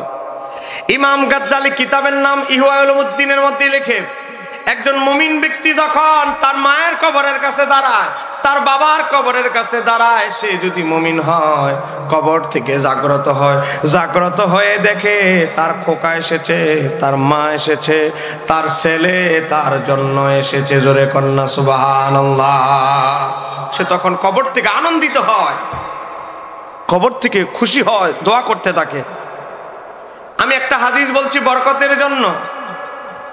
এই জগৎ বিখ্যাত হাদিসের ইমাম আব্দুল্লাহ ইবনে মুবারক বর্ণনা করছে, আন ইবনে আব্বাসিন ক্বালা ক্বালা রাসূলুল্লাহ সাল্লাল্লাহু আলাইহি ওয়াসাল্লাম, মা মিন আহাদিন ইয়ামুরু বিকবরি আকিহিল মুমিনি। একজন মুমিন যখন তার মুমিন ভাইয়ের মায়ের বাবার কবরের কাছে গিয়ে দাঁড়ায়, দাঁড়াইতে দেরি, আমার নবী বলে, কানা ইয়ারিফুহু ফিদ দুনিয়া, মুমিন ব্যক্তি ওই কবরে যিনি আছে, মা কবরে যিনি শুয়ে আছে, বাবা, তার আপন ছেলের দুনিয়ায় চিনতে যেমনি ভাবে বাবার ছেলেকে চিনতে ভুল হয় না, দাদা তার নাতির চিনতে ভুল হয় না, মায়ের যেমন সন্তানকে চিনতে ভুল হয় না, মৃত ব্যক্তি আমাদেরকে কবর থেকে দেখে দেখে চিনতে ভুল করে না। এ বাবা, আমরা যখন বলি আসসালামু আলাইকুম ইয়া আহলাল কুবুর, বলেন বলি কি বলি না? বলেন, কবর জিয়ারত করার দরকার আছে না নাই? দাদার কবরের কাছে দাঁড়াই, বাবার কবরের কাছে দাঁড়াই, আমার নবী বলে, কানা ইয়ারিফুহু ফিদ দুনিয়া, আপনার বাবা দুনিয়াতে যেমনি আপনারা চিনতো, আপনার মা ছেলেরা চিনতে যেমনি ভাবে ভুল হয় না মায়ের, কবর থেকে আপনার মায়েরও চিনতে ভুল হয় না। আমরা যখন বলি আসসালামু আলাইকুম ইয়া আহলাল কুবুর, সালাম যখন তাদেরকে দেই, আমার নবী বলে, ফায়ুসাল্লিমু আলাইহি ইল্লা আরাফাহু ওয়া রাদ্দা আলাইহিস সালাম। এ বাবা, আপনি যখন মায়ের সালাম দেন, মায়ের কবরে গিয়া, ও মা আসসালামু আলাইকুম ইয়া আহলাল কুবুর, কবরবাসীরে যখন সালাম দেন, মায়ের কবর জিয়ারত করতে গিয়ে যখন সালাম দেন, আপনার মা আপনার চেহারার দিকে তাকায়া তাকায়া সালামের জবাবটা দিয়ে দেয়। ইমাম জালালউদ্দিন সুয়ুতী তার সর্বশ্রুতির কিতাবে পৃষ্ঠা নাম্বার 201 বলে হাদিসটা সনদ সহিহ। এমনকি আহলে হাদিসদের বড় হুজুর ইবনে তাইমিয়া সেও হাদিসটা বর্ণনা করে কি বলেছে, ক্বালা ইবনে মুবারক সাবাতা যালিকা লিন নবী সাল্লাল্লাহু আলাইহি ওয়াসাল্লাম ওয়া সাহাহাহু আব্দুল হক সাহেবুল আহকাম। ইমাম আব্দুল ইবনে মুবারক হাদিসটিকে সাবাতা দৃঢ়ভাবে প্রমাণিত বলেছে, হাদিসটার সনদ সহিহ। ইমাম আব্দুল হক ইসবিলি হাদিসটিকে সহিহ বলেছেন, অনেক ইমামরা সহিহ বলেছে। তাহলে কবর জিয়ারত করলে আমাদের মা বাবার আত্মা কবর থেকে দোয়া করে খুশি হয়। আমরা মা বাবা খুশি হোক সেটা চাই কি চাই না? দাদা দাদি কবর থেকে আমাদের প্রতি খুশি থাকুক, দোয়া করুক, এটা চাই কি চাই না? আমার নবী বলে কিয়ামতের আগে সমাজে এমন পরিবর্তন দেখা দিবে। কয় কি পরিবর্তন দেখা দিবে? কয় দেখবা কিয়ামতের আগে দেখবা সন্তান মায়ের অবাধ্য হবে, সবার আগে মায়ের অবাধ্য বেশি আগে হবে। আজকে আমরা সমাজে দেখতে পাচ্ছি মা বলে বাবারে বাঘ বেড়ে বসে আছে, ডাইনিং টেবিলে ভাত নিয়ে বসে আছে, ছেলে আরেক রুমে গেমস খেলতেছে। কথা কোনটা কেন আছে না নাই? মোবাইল মোবাইল ভাতের টেবিলে ভাতের উপরে শুয়ে গেছে। বেচারি সারাটা দিন তো ক্লান্ত কষ্ট করেছে, সারাদিন পরিশ্রম করেছে, শীতের রাত, ভাতের টেবিলে মা শেষ। এদিকে বেচারার খেলা এক পাল্লা শেষে আরেক পাল্লা, এক পাল্লা শেষ আরেক পাল্লা। এখন মোবাইলের মাধ্যমে জুয়া খেলার সিস্টেম চালু হয়ে গেছে। কথা কেন কেন ঠিক কি? আজকে অবাক হয়ে যাবেন, মোবাইল চালাবেন, আজকে জুয়ার এড আসে। আজকে বাধ্য আপনি দেখতে দেখতে চান না এড, কিন্তু আসবেই, অটোমেটিক চলে আসবে জুয়ার এড। সুপ্রিয় দর্শক মন্ডলী, আমি আজকে আপনাদেরকে দেখাবো কিভাবে একটা অ্যাপসের মাধ্যমে আমি কোটিপতি হয়ে গেছি, অথচ হোটেলে জুয়া। আপনাকে জুয়া খেলার এড মোবাইলে আসবে। আজকে জুয়া খেলা খারাপ বিশ্রী, আপনি ইমো চালাবেন, খারাপ বিশ্রী এড চলে আসবে। আজকে ইমো, আজকে যারা আমাদের হাই স্কুলে পড়ে, কলেজ বিশ্ববিদ্যালয়ে পড়ে, তারা তো ইমো চালানোর অবস্থায় নাই। একটা বিবাহিত লোক সেই ইমো যদি চালা তার জন্য খতরনাক, তার আখলাক চরিত্র ঠিক রাখা। এ বাবা, আপনার ছেলে যে ইউটিউব চালাবে, ইউটিউবের ভিতরে 1% ভালো দিক, 99% খারাপ দিক। আপনি একজন দরবেশ, আপনি একজন ফিসাব, আপনি একজন আল্লাহর ওলি, ইউটিউবের ভিতরে ঢুকছেন, সবার আগে আসবে খারাপ সিনেমার নায়িকার ভিডিওটা। এ বাবা, আপনি নিজেকে কতবার হেফাজত করবেন? এই আঙ্গুলগুলো শয়তানে গুতায়। শয়তান তো আঙ্গুলের মাথা থেকে, মা ভাত নিয়ে বসে আছে, ছেলে এদিক দিয়ে মোবাইলে এমন ভাবে আসক্ত হয়েছে। আমার এলাকার মা বোনেরা, যাদের বাচ্চাদের বয়স 12 বছর, 15 বছর, 14 বছর, 15 বছর, 20 বছর নিচে, 20 বছর, 20 বছরের নিচে, আমি আমার মাদেরকে বলবো, আমার যারা বয়সে বড়, আমি অনুরোধ করে বলছি, বোন, ও আমার মা, আপনার এই সন্তানকে যদি মোবাইল নামক যন্ত্র থেকে এখন হেফাজত না করেন, মাদকাসক্ত হওয়ার কারণে আপনি যেভাবে মাদককে ঘৃণা করেন, মাদকের চাইতে ভয়াবহ নেশা হচ্ছে এখন এই যুগে মোবাইলের নেশা। কথা কয় না কেন ঠিক কিনা? আপনার ছেলে এমন ভাবে নেশা আসক্ত হয়েছে, পাবজি গেম, ফ্রি ফায়ার এমন আসক্ত হয়েছে, সে তার চোখগুলো সকালবেলা যখন উঠে ঘুমায় কয়টায়? ফজরের যখন আজানটা দিবে, আরে কিরে ভাই ঠিক করো না, একটা জায়গা ঠিক করো না। এ বাবা, আপনার সন্তান যখন ফজরের আজানটা যখন দিবে, এমন একটা সুই সুই অবস্থা, শয়তান বলে ঘুমাও, এখন না ঘুমানোর সময়। শয়তান বাবা বলে, এর গুরু মিস্টার ইবলিশ, এ বলে এখন বাবা ঘুমা, এখন হচ্ছে ঘুমানোর পারফেক্ট টাইম। সারা রাত কম্বলের ভিতরে বসে এক পাল্লা শেষ, এমন মজা লাগছে, আরেক পাল্লা খেলি, আরেক পাল্লা খেলতে গিয়ে দেখে রাতের 2:30 বেজে গেছে, আরে আরেকটা পাল্লা শেষ করি, হয়ে গেছে 3:30। আজানটা যখন দিবে ফজর নামাজ, আরে নামাজ তো দূরের কথা, 12টা 1টা থেকে ঘুম থেকে চৌকি মেলতে পারে না। এ বাবা, কিছুদিন পরে দেখা যায় চশমার প্রয়োজন। আম্মা, আমি তো ঠিক মতো দেখি না, লাগাইছে চশমা, মোবাইল টিপতে টিপতে।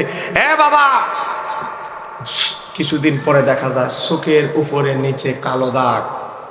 কথা কন না কেন ঠিক কি? মনে রাখবেন, আমার আল্লাহ রাত দিয়েছে ইবাদতের জন্য, ঘুমানোর জন্য। আজকে এই ছেলেটা সারা রাত গেমস খেলতে খেলতে খেলতে খেলতে সে সারাটা রাত, মনে রাখবেন, রাতের ঘুম দিনে যতই ঘুমানোর চেষ্টা করেন, রাতের ঘুমের মতো দিনের ঘুম কখনোই হবে না। আজকে মানুষ যদি না ঘুমায় তার ব্রেইনে এফেক্ট করে, স্মৃতিশক্তি কম, লোপ পেতে থাকে, বিভিন্ন সময় তার মাথায় আঘাত হয়, মাথা ব্যথা শুরু হয়, বিভিন্ন রোগ বিধি সৃষ্টি হয়ে যায়। কখন ছেলেটা যখন প্রতিনিয়ত রাত জাগা শুরু হয়, তার শরীরে বাবা তার কিডনিতে সমস্যা হয়। বাবা অনেক ছেলে এমন দেখা যায় পেশাব ধরছে, পেশাব চাপতে চাপতে পেশাবের অবস্থা একেবারে 14 নম্বর বিপদ সঙ্গে চলতেছে, তারপরে পেশাব করতে যায় না, গেম চলতে আছে, না ভাল্লারা শেষ না করে পেশাব করতাম না, কথা কন না কেন ঠিক কি? বাবা 14 জনে মিলে এক টিমে খেলা খেলে, মার দে, একজনে আরেক বাইত, একজনে আরেক বাইত, একজনে সৌদি আরব, একজনে নোয়াখালী, একজনে বরিশাল, খেলা খেলতেছে, মার দে সবাই, একজনে আবার আরেকজনের সাউন্ড শুনে। আজকে এই মোবাইলের আসক্ততার কারণে আমাদের যুব সমাজ ধ্বংসের দ্বার প্রান্তে। আপনি মনে করেন মদ খাওয়াই বড় নেশা, আপনি মনে করেন ইয়াবার ট্যাবলেট খাওয়া এটাই বড় নেশা। আরে বাবা, এই নেশার যুগ শেষ, এর চেয়ে বড় নেশা হচ্ছে এখন মোবাইলের অপব্যবহার। কথা কন না কেন ঠিক কিনা?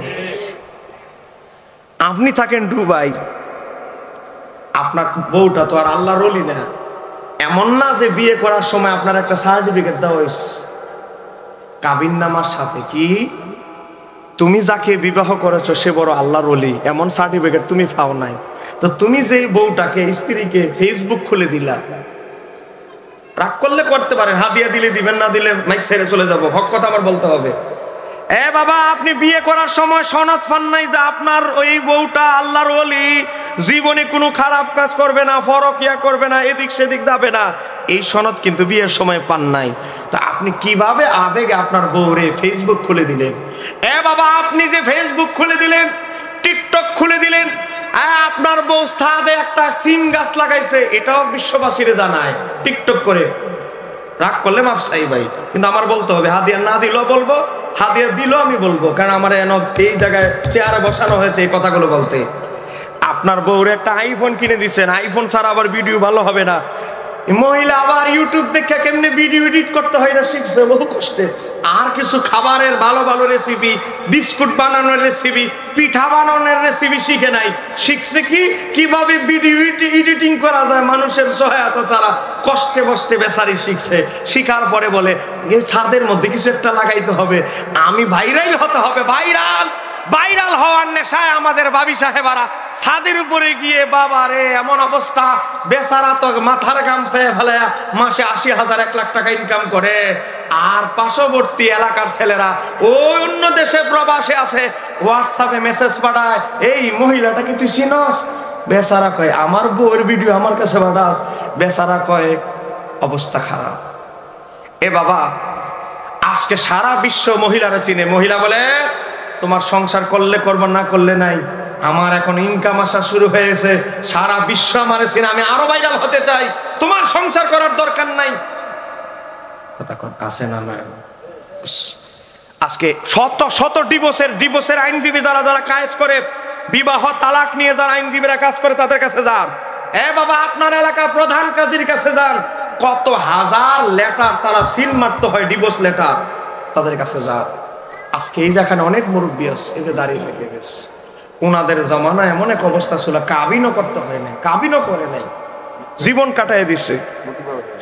জীবন কাটিয়ে দিয়েছে, দাড়িগুলো ভাগতে ভাগতে 93-90 বছর বয়স হয়ে গেছে। কিসের কাবিন? আত্মবিশ্বাসের উপরে সংসার, মহাব্বতের সংসার। কিন্তু আজকে এই মোবাইল নামক অপব্যবহারের কারণে বান্ধবীর মামাতো ভাই এর সাথে ফেসবুকে অ্যাড হয়েছে, ভাবি কি দিয়ে খাইছেন? মিষ্টি কথা। ভাবি আজকে কি পোশাক পরছেন, একটা ছবি দেন তো। ও বাবা প্রথমে সুন্দর করে সাজ্জা গুজ্জা পর্দা টর্দা দেখায়া ছবি দিয়েছে, আস্তে আস্তে ফুসলায়া ফাসলায়া তার উদ্দেশ্য। মনোযোগ, কিছু ছেলেদের মাত্র 25% খারাপ ছেলেদের উদ্দেশ্য হলো আকাম কুকাম করা, আর 75% ছেলেদের উদ্দেশ্য থাকে বড় লোকের বউদের থেকে গয়না গাতি টাকা পয়সা আত্মসাৎ করা। আমি কিন্তু গবেষণা করে বলছি, আপনি বলবেন আবেগে, আর আমি বলবো গবেষণা করে। কি করে? আরে ভাবি আপনার বেলে ভাই অনেক মহব্বত করে। মানে আমার অ্যাকাউন্টে এখনো তো 30 লাখ টাকা ভালাই রাখছে।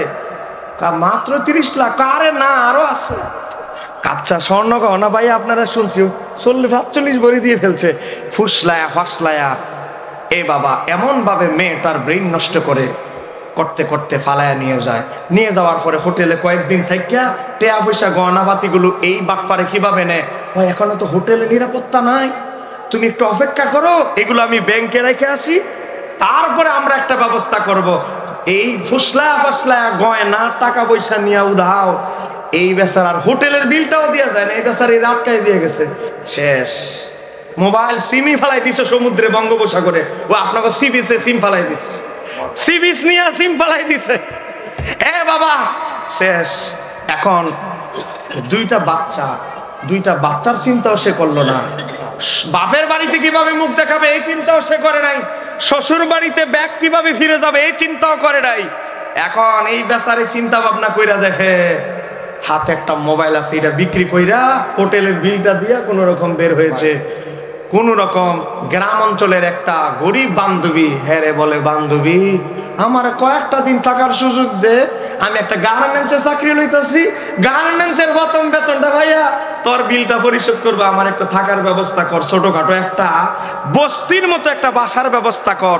ছিল রাজরানী, হয়ে গেছে এখন চাকরানী, গার্মেন্টসের চাকরি, অথচ এত সুখে থাকতে ভূতে গিলাইছে। কথা কর আছে না নাই? আপনি পত্রিকা খুলেন, কালের খণ্ড পত্রিকা খুলেন, ইনকেলাব, শত শত এমন ঘটনা পাবেন। শিল্পপতি, অমুক শিল্পপতির বউ ৪৫ লক্ষ টাকা নিয়ে, ১ কোটি টাকা নিয়ে এত বড় স্মরণী নিয়ে উদাও। কথা কর না কেন, আছে না নাই? আজকে আপনার বউ কেন ফেসবুক চালাইতে হবে? কি আছে ফেসবুকের ভিতরে? আপনার ওয়াইফ ফেসবুক চালাইতে হবে? এ ভাই, ফেসবুক যদি চালাইতে হয় ঠিক আছে, আমারটা চালাও, আমার যে আইডি তোমার সেই আইডি, তো তাও কেন চালাবে? কেন? ফেসবুকের ভিতরে কি আছে, কি শিখবে? জ্ঞানের ভান্ডার, জ্ঞানের ভান্ডার শিখার জন্য বই আছে, কিতাব আছে। কথা কেন কেন ঠিক কিনা? ফেসবুকের ভিতরে কি জ্ঞানের ভান্ডার ঢুকে আছে? কিন্তু আমরা অতি আবেগে, অতি ফিরিত দেখাইতে যাইয়া এই ফিরিতের সীমাটা যে 6 মাস পরে শেষ, বউ যে গাওয়ানা গাটি সহ সবকিছু ফালাইয়া আকাম কুকাম করতেছে। এ বাবারে, আপনি আপনার বউরে দেখেন না, সারাদিন আপনার বউর দিদার পান আধা ঘন্টা, কিন্তু আপনার বউ কিন্তু দিদার, কত মানুষে আপনার বউর দিদার পাচ্ছে, দিদারের আর শেষ নাই। কথা কনা কেন ঠিক কিনা? আজকে আমাদের সংসারগুলো, আজকে এক স্বামী স্ত্রীকে বিশ্বাস করে না, স্ত্রীর স্বামীর সাথে মহাব্বত নাই, বিশ্বাস নাই, আত্মবিশ্বাস নাই। কেমনে বিশ্বাস থাকবে? কারণ এই বেচারির আজকে আমাদের মেয়েদের সবচেয়ে দুশ্চরিত্রের দিকে লাইনে চলে যাওয়ার 1 নম্বর কারণ হচ্ছে উচ্চ বিলাস। স্বামী যদি তাকে 10,000 টাকা মাসে খরচ দেয়, তার দরকার, বুঝেন না, ফেসবুক চালাইতে যায় আসছে থাইল্যান্ডের কসমেটিক, চীনের দামি সাজগোজের দ্রব্যাদি, এত দামি দামি পাকিস্তানের 3 পিস, তার চোখের নজর বড় বড় দিকে। স্বামী দিছে খরচ 10,000। এই মহিলার বাজেট, এই মহিলার উচ্চাকাঙ্ক্ষা হচ্ছে মাসে কমপক্ষে 1.5 লাখ। এই মেয়ে তখন খারাপ রিলেশনে জড়িত হয়। আর আজকে কিছু বকাটে ছেলেও এই ধরনের মেয়েদেরকে অনুসন্ধান করে। আজকে অসংখ্য সংসার 6 মাস বিবাহ হয়েছে, স্বামীর কাছে যখন প্রমাণ চলে এসেছে, তথ্য প্রযুক্তির যুগে আপনি কোনো কিছু গোপন করতে পারবেন না, স্বামীর কাছে যখন তথ্য চলে এসেছে, স্বামী হোয়াটসঅ্যাপে একটা মেসেজ পাঠিয়ে দিয়েছে, হ্যাঁ হোয়াটসঅ্যাপে তোমার সাথে দেখা হবে কোর্টে। বলেন দেখা হবে কোথায়? কোর্টে। কোর্টে কোর্টে কাজী অফিসে যাওয়ার টাইম নেই, তোমার সাথে কোর্টে দেখা হবে। কাবিননামার টাকা নিতে 6 বছর ঘুরে, তারপরে আস্তে আস্তে তোরা কাবিননামা দিব। আমার বাবারা, ভাইয়েরা, আজকে আপনার সন্তানকে যদি সুচরিত্র মহিলা বিয়ে না করান, তাহলে ওই সংসারের মতো অশান্তিময় সংসার আর কোনোটা হবে না। কথা কেন কেন ঠিক কিনা? দামি সম্পদ কি জানেন? এই জীবনে তো বহু প্রতি বছর ওয়াজ করতে করতে 20-22 বছরে বহুত 20তম 22তম মাহফিল হয়ে গেছে। একজন মুমিনের জন্য সবচেয়ে বড় দামি সম্পদ কি আপনি জানেন? আপনি জানেন না। আপনি শুধু অঙ্ক হিসাব বুঝেন, এটাই মনে করেন দামি। হীরামণি মুক্তা, এটাই মনে করেন দামি। আমার নবী বলে, ইবনে মাজাহ শরীফের 1855 নম্বর হাদিস, হযরত আব্দুল্লাহ ইবনে আমর ইবনে আস থেকে বর্ণিত, আমার নবী বলে, ইন্নামাদ দুনিয়া মাতাউন, গোটা দুনিয়াটাই সম্পদ। এবে যায় বাবা, মাটি এটাও সম্পদ, মাটিও বিক্রি করা হয়। কথা কোন কেন ঠিক কিনা? মাটিও বেচা কিনা হয়, মাটির আপনি অবমূল্যায়ন করিয়েন না, মাটিও বেচা কিনা হয়। আমার নবী বলে গোটা দুনিয়াটাই সম্পদ, কিন্তু আমার নবী বলে একজন পুরুষের জন্য ওয়ালাইসা মিন মাতাইদ দুনিয়া শাইউন আফদালু মিন মারআতিস সালিহা। আমার নবী বলে একজন মুমিনের জন্য উত্তম স্ত্রী নেককার বিবির চাইতে তার জন্য তার জীবনে সে যত কোটি টাকার মালিক হোক, 1000 কোটি 2000 কোটি, আমার নবী বলে একজন মুমিন ব্যক্তির জন্য, একজন মুসলমানের জন্য সবচেয়ে বড় মূল্যবান সম্পদ হচ্ছে আবেদা সালেহা, একজন স্ত্রী। কিন্তু আমরা ওই স্ত্রী নির্বাচন করতে গিয়ে কি করি? শ্বশুরের পয়সা কেমন আছে, চামড়াটা ধলা কিনা, আর কিছু আমরা দেখি না। কথা কোনা কেন ঠিক কি রে? আমার নবী বলে একজন মুমিনের জন্য গোটা পৃথিবীটাই সম্পদ, মাটি পর্যন্ত বিক্রি হয়, সব সম্পদ, কিন্তু একজন মুমিনের জন্য সবচেয়ে দামি সম্পদ হচ্ছে তার নেককার স্ত্রী। কিন্তু আমরা স্ত্রী নির্বাচন করতে গিয়ে আমরা ভুল করি। বাবা, আজকে আমাদের কিছু মহিলারা মারা গিয়ে বলে, বাবা রে এই বিয়াটা করতে হবে, তোর শ্বশুরের অনেক সম্পদ, আরে কোনো চিন্তা করিস না, বিয়েটা করতে হবে। মেয়ে কালা না দলা এটা আর নাই, মেয়ের দিনদার কিনা এটা আর দেখে নাই, দেখছে বিয়ের সম্পদ। আছে না নাই? এ বাবা, আপনার স্ত্রী উত্তম স্ত্রী কিনা, আপনি উত্তম বিবিকে বিয়ে করলেন কিনা, উত্তম পাত্রীকে বিয়ে করলেন কিনা, আপনি এটা দেখলেন না। এ বাবা, নাসাই শরীফের 3231 নম্বর হাদিস। আমার নবীকে একজনে জিজ্ঞাসা করলাম, আইয়ু নিসাই খায়রুন ইয়া রাসূলুল্লাহ, পৃথিবীর মধ্যে কোন নারী, কোন মহিলাটা উত্তম, কোন স্ত্রী উত্তম? বাবারে, বহু মানুষ এখানে বিবাহিত, প্রত্যেকেরই স্ত্রী আছে। আপনার স্ত্রী উত্তম কি উত্তম না, হাদিস থেকে জেনে নেন।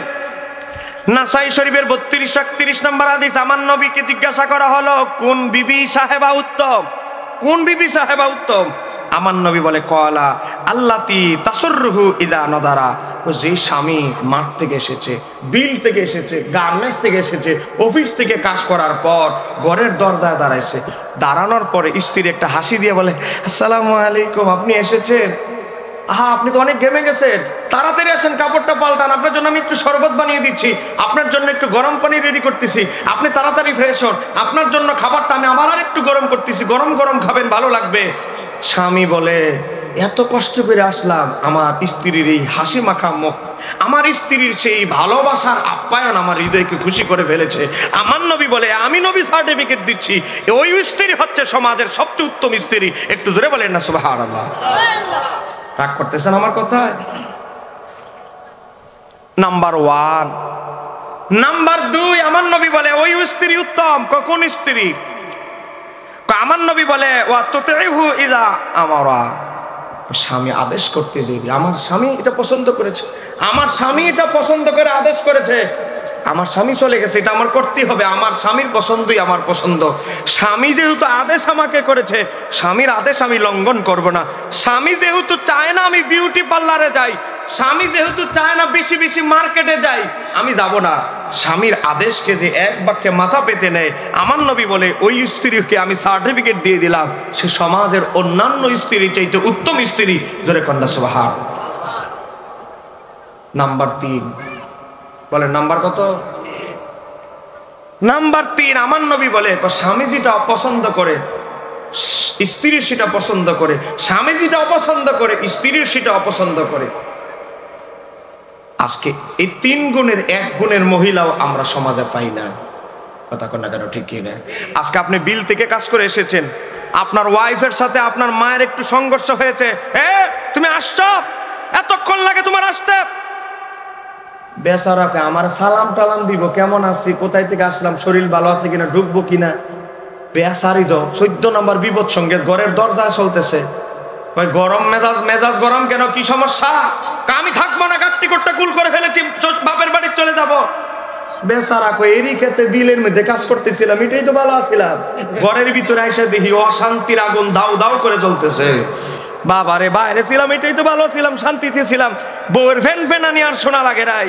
এ বাবা, ছেলের বাচ্চা হয়ে গেছে 2টা, একটা মেয়ে একটা ছেলে, 2টা ছেলে 2টা মেয়ে, অথবা 2টা ছেলে বা 2 মেয়ে, যাই বলেন, হয়ে গেছে। এখন স্ত্রী বলে আমি সংসার করতে পারবো না। বাচ্চা বেচারা কি পড়ে গেল মুসিবতে, এদিকে তার বাচ্চাগুলো অসহায় হয়ে যাবে ডিভোর্স দিয়ে দিলে, এদিকে বাচ্চার ভবিষ্যতের চিন্তা করতে গিয়ে এদিক দিয়ে আবার মায়ের অবাধ্য, মাকে দেখতে পারে না, মাকে খাবার দেয় না, মায়ের খেদমত করে না, এদিক দিয়ে মায়ের অনুগত্য দরকার, মায়ের খেদমত দরকার, বাচ্চাদের ভবিষ্যতের দিকেও খেয়াল করা দরকার। এই বেচারা এমন ফান্দে বসছে, দুই নৌকায় ভায়া দিয়া, বউ না মা, বউ না মা না বাচ্চা, কোন দিকে যাবে? বেচারা শেষমেশ কি করে জানেন? ওই মারে গ্রামের টিনের ঘরে ফেলায় দিয়া, ছিদ্র পানি পরে বৃষ্টির পানি গ্রামে ফেলে দিয়ে চলে গেছে শহরে।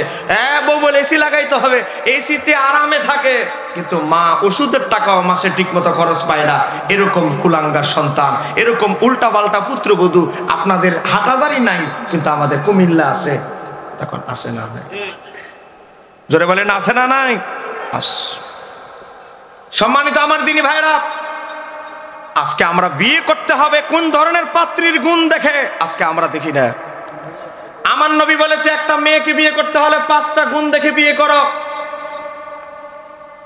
এই জীবনে এত পাত্রী দেখলেন, এই 5টা গুণ দেখে যে মেয়ে নির্বাচন করতে হবে, জীবনে তো জানেন নাই। নির্বাচন করবেন তো পরের দূরের কথা, আগে তো জানতে হবে। আপনি জানেনও নাই, কারণ আমরা ইসলামী আদর্শে সমাজ গঠনের চিন্তায় নাই, নবীর আদর্শে পরিবার চালানোর চিন্তা আমাদের নাই। আমরা চলতেছি সমাজ ফিল্লা যেভাবে চলতেছে এভাবেই চলতেছি। আপনি দেখতেছেন না কিভাবে আমি চললে, আল্লাহর হাবিবের আদর্শে চললে আমার পরিবারটা ইসলামী আদর্শের পরিবার হবে। আপনি এটা চিন্তা করছেন। যারা বিয়া করেন নাই তারা এক শুনবেন হাদিসটা, ইবনে মাজাহ শরীফের 1859 নম্বর হাদিস। আমার নবী বলে লা তাজাওয়াজুন নিসা, কই মেয়ের বিয়ে করো না, কোন এক গুণ দেখা, একটা দেখা গুণ দেখে বিয়ে করো না। গুণটা কি? হুসনিহিন্না, চেহারাটা হাসিন চেহারা দেখা খালি বিয়ে পাল্লায় পড়ে ওটা, এই মেয়ের ফান্দে পড়ে ওটা, এই মেয়ের বিয়ে করতে যেও না। আমার নবী কত সতর্কতা বলছে, শুধু সুরত দেখে পাগল হয়েও না। আমার নবী বলে হয়তো পারে এই সুরত অতি সৌন্দর্য তোমার ধ্বংস আনতে পারে, তার অধপতনের কারণ হতে পারে। চেহারাটা যদি একটু ভালো হয়, অহামিকার অহংকারের জেলায় আর দেশে থাকা যায় না। এই আপনাদের এলাকায় না, অন্যান্য এলাকায় আছে। কথা কোন এমন মহিলা আছে না নাই? আরে বাবারে, আর চামড়া দিয়া দুইয়া দিয়া পানি খাইবে এমন এক অবস্থা। আমার নবী বলে শুধু মেয়ের রূপ সৌন্দর্য মুগ্ধ হয়ে বিয়ে করো না। আমার নবী বলে এই সৌন্দর্য অতি সৌন্দর্য হয়তো তোমার ধ্বংস ডেকে আনতে পারে। আমার নবী বলে সম্পদ দেখে, মেয়ের বাবার সম্পদ দেখে বিবাহে লিপ্ত হয়েও না। আমি সহজ ভাষায় বলছি, সময় কম, আমার আরেকটা পয়েন্ট আলোচনা করতে হবে। সম্পদ দেখে মেয়ের বাপের আকৃষ্ট হয়েও না, হয়তো এই সম্পদ তোমাকে ধ্বংস করে দিতে পারে। আমার নবী বলে তারপরে কি দেখে বিয়ে করো? ওয়ালাকিন, আমার নবী বলে বিয়ে করতে হবে কি দেখে? তাজাওয়াজুহুন্না আলাদ্দিন, দিনদার দেখে, দিনদারিতা দেখে মেয়ের বিয়ে করো। তুমি যদি দিনদারিতা দেখে বিয়ে করো, যদি এই মেয়েটার চ্যাপ্টা নাক বিশিষ্ট হয়, নাকটা সুন্দর না, মেয়েটা যদি হাফসি কালো হয়, কিন্তু মেয়েটা যদি দিনদার হয়, মনে রাখবে এর মাঝে তোমার কল্যাণ রয়েছে। একটু জোরে বলেন না সুবহানাল্লাহ। কিন্তু আমরা গিয়ে কি করি? বাস্তব চিত্র আপনাদেরকে দেখাচ্ছি। মায়ে গেছে ছেলের হলে মেয়ে দেখতে, দেখার পরে গিয়ে দেখে বাড়ি গাড়ি বিয়ের দেখে পাগল হয়ে গেছে। আবার দেখি মেয়ের চামড়াটা, দেখি গিয়ে দেখে মেয়েও চামড়া সুন্দর। এখন মেয়ের চরিত্র ভালো কিনা, মেয়ে নামাজি কিনা, দিনদার কিনা, ধর্ম সম্পর্কে কিছু জানি কিনা, তার আকীদা কি আমাদের আকীদার সাথে মিল আছে কিনা, কোনো খবর নাই। সম্পদ দেখেছে আর চামড়া দেখেছে, পছন্দ হয়ে গেছে, পছন্দ করে নিয়েছে। আসল পছন্দের খবর নাই, নকল পছন্দের চাকচিক্যে বেহুশ। এখন সূরা কেরাত না জিগাইলে আবার মাইন্ড করবো কবে আমাদের সম্পদ দেখে মনোপাগল হয়ে গেছে। বিয়াই বলে, বিয়াই আপনি কিছু একটা জিজ্ঞেস করেন না। কি জিজ্ঞেস করবো? শিক্ষিত মেয়ে সবই তো জানে, কিছুই জানে না, সবই বলে জানে। আম্মাজান আমি জানি তুমি অনেক সূরা কেরাত জানো, আম্মাজান তুমি একটা সূরা শোনাও তো। আমরা পাত্রী নির্বাচন করতে গিয়ে শুধু পাত্রীর চেহারা সুরত আর শুধু শ্বশুরের ওই বিয়ের সম্পদের দিকে তাকায়। ও আম্মাজান শুনছি তুমি অনেক শিক্ষিত, মাশাআল্লাহ, সূরা কেরাত তো অনেকই জানো, আম্মাজান একটা সূরা শোনাও। বেচারি তো সূরা কেরাত কিছুই জানে না, বুঝেন না? বাপের টাকা দিকে পাগল হয়ে গেছে শাশুড়ি মা। বিসমিল্লাহ সূরা বুঝে না, বাংলা বই থেকে একটা সূরা মুখস্থ করছে, কুল আল্লাহু আহাদ। আরে বাবারে, বাংলা বইয়ে যেমনি লেখছে বুঝেন না, তা কোনো রকম মুখস্থ করতে পারে নাই। আজকে এখন এই যুগের আমাদের অনেক অনেক ছেলের মা আজকে বিয়ের পয়সা দেখে, চেহারা রূপ লাবণ্য দেখে পাগল হয়ে বলে মাশাআল্লাহ মাশাআল্লাহ, আরে অনেক সুন্দর হয়েছে, সূরা কেরাত কিন্তু কিছুই হয় নাই। কিন্তু ওই যে বিয়ের টেয়ার দিকে নজর আর সামরার দিকে নজর, সূরা কেরাত নাকি অনেক সুন্দর হয়েছে। এ বাবা, আজকে আপনারা পাত্রী নির্বাচন করতে গিয়ে আমরা এমন ভাবে ভুল করি, ভুল করার কারণে 20 লক্ষ টাকা কাবিন দেওয়ার পরেও 6 মাস পরে হাজবেন্ড হোয়াটসঅ্যাপে মেসেজ পাঠাইছে তোমার সাথে দেখা হবে কোর্টে। বলেন কোথায়? কোর্টে। খবর আছে 20 লাখ টাকা কাবিন, 20 লাখ নিস, 8 বছর ঘুরাইতে ঘুরাইতে কোর্টের মধ্যে তোরা 20 লাখ টাকা দিব। এই বাবা, স্বামী স্ত্রীর সম্পর্ক হচ্ছে মহাব্বতের সম্পর্ক। এখানে এমন অনেক মানুষ পাওয়া যাবে 92-93 বছরের মানুষ যাদের কোনো কাবিন নামার ইতিহাস নাই, কিন্তু তাদের সংসার জীবন হলো আনন্দময়। এই কথা কেন কেন ঠিক কি না? আমার বাবারা ভাইয়েরা, আমি আপনাদের সর্বশেষ অনুরোধ করছি, আমার বাপ চাচাদেরকে অনুরোধ করলে কাম হইত না, অনুরোধটা মহিলাদেরকে করছি। এ আমার বোনেরা, আল্লাহর ওয়াস্তে এই মোবাইল নামক যন্ত্রণা থেকে আপনার বাচ্চাকে হেফাজত করেন। আজকে অবাক হয়ে যাবেন, বাচ্চার বয়স 2 বছর, ফিটার খায়, এর মোবাইল না দিলে ফিটার হাতও নেয় না। কথা কন না কেন? এই রোগী কি আপনাদের হাটাজারি আছে? এ বলে না কেন আসেনি? আছে। ফিটার খায় বেচারা, মোবাইল না দিলে কি ফিটার নিবে না। বয়স হয়েছে 3.5 বছর, ভাত খাবে না, মোবাইল দিলে এরপরে ভাত খাবে। তরকারি কি স্বাদ হয়েছে না স্বাদ হয় না এটাও খেয়াল করবে না, সাবাইতেছে আর গিলতেছে, কারণ আসল জিনিস তো তার হাতে আছে। কথা কেন কেন ঠিক কিনা? তো এই মোবাইলের অপব্যবহারে আজকে আপনার ছেলেটাকে যে মোবাইল দিলেন, এই ছেলেটা হুট করে ঢুকে গেল ইউটিউবে ঢুকতে গিয়ে দেখতেছে টিকটকের সিরিয়াল, রিলস ভিডিও একটার পরে আসতেছে, এক লাল চুল নীল চুল, হিন্দি গানের ডায়লগ। এ বাবা, বাংলাদেশের যত ডায়লগ আছে আপনি জানেন না, আপনার বাচ্চা কিন্তু 3 বছরের বাচ্চা জানে। এ বাবা, ডায়লগ, বিশ্রী গালাগালি।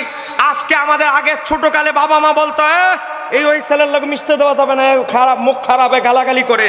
আর আজকে আপনার ছেলে অমুক ছেলের সাথে চলে গিয়ে গালাগালি শিখতে হবে না। মোবাইলের টিকটক থেকে অনেক বিভিন্ন কোয়ালিটির গালি, মালয়েশিয়ান গালি, আরব দেশের গালি, হিন্দি গালি, ফার্সি গালি, উর্দু গালি কত প্রকার আছে, ডায়লগ কত প্রকার, সব আপনার ছেলে জানে। কথা কোন কেন ঠিক কিনে? আজকে বিভিন্ন সিরিয়াল দেখে, বিভিন্ন হিন্দি সিরিয়াল দেখে, বিভিন্ন কার্টুন দেখে, সিরিয়াল দেখে আমাদের ছেলেরা আজকে বিভিন্ন অস্ত্রের নাম জানে, বিভিন্ন কিছুর নাম জানে। কিন্তু আপনার ছেলেটার বয়স 8 বছর, সে বলতে পারবে না তার নবীর নামটা পুরা, সে বলতে পারবে না ইসলামের 4 খলিফার নাম, সে বলতে পারবে না খাতুনে জান্নাতের নাম, সে বলতে পারবে না ইমাম হাসান হুসাইনদের পরিচয় কি, সে বলতে পারবে না এই বাংলাদেশে কি ইসলাম নিয়ে এসেছে। এই কথা কেন ঠিক কিনা? কিন্তু আপনার ছেলে বহুত কিছু শিখে বলছে, বহুত কিছু জানে, কিন্তু কাজের কাজ কিছুই জানে না। কথা কোন কেন ঠিক কি? আমি বিশেষ করে এই এলাকার যারা পুত্রবধূ, আমার বয়সে যারা বড়, তাদেরকে করজোরে অনুরোধ করছি, আমার মা বোনদেরকে অনুরোধ করছি, এই মোবাইল নামক যন্ত্র থেকে যদি আপনার সন্তানকে বিরত না রাখেন, আপনার সন্তান যখন ক্লাস 3-তে পড়বে, 4-এ পড়বে, তার ক্লাসমেটটা বলবে, রে তুই কি তোর আম্মার মোবাইল ব্যবহার করিস? আমি বাস্তবিক অভিজ্ঞতা থেকে বলছি, হ্যাঁ আমার মোবাইল তো আমার কাছেই থাকে। তুই কি ফ্রি ফায়ার খেলতে পারিস? ফ্রি ফায়ার আবার কি?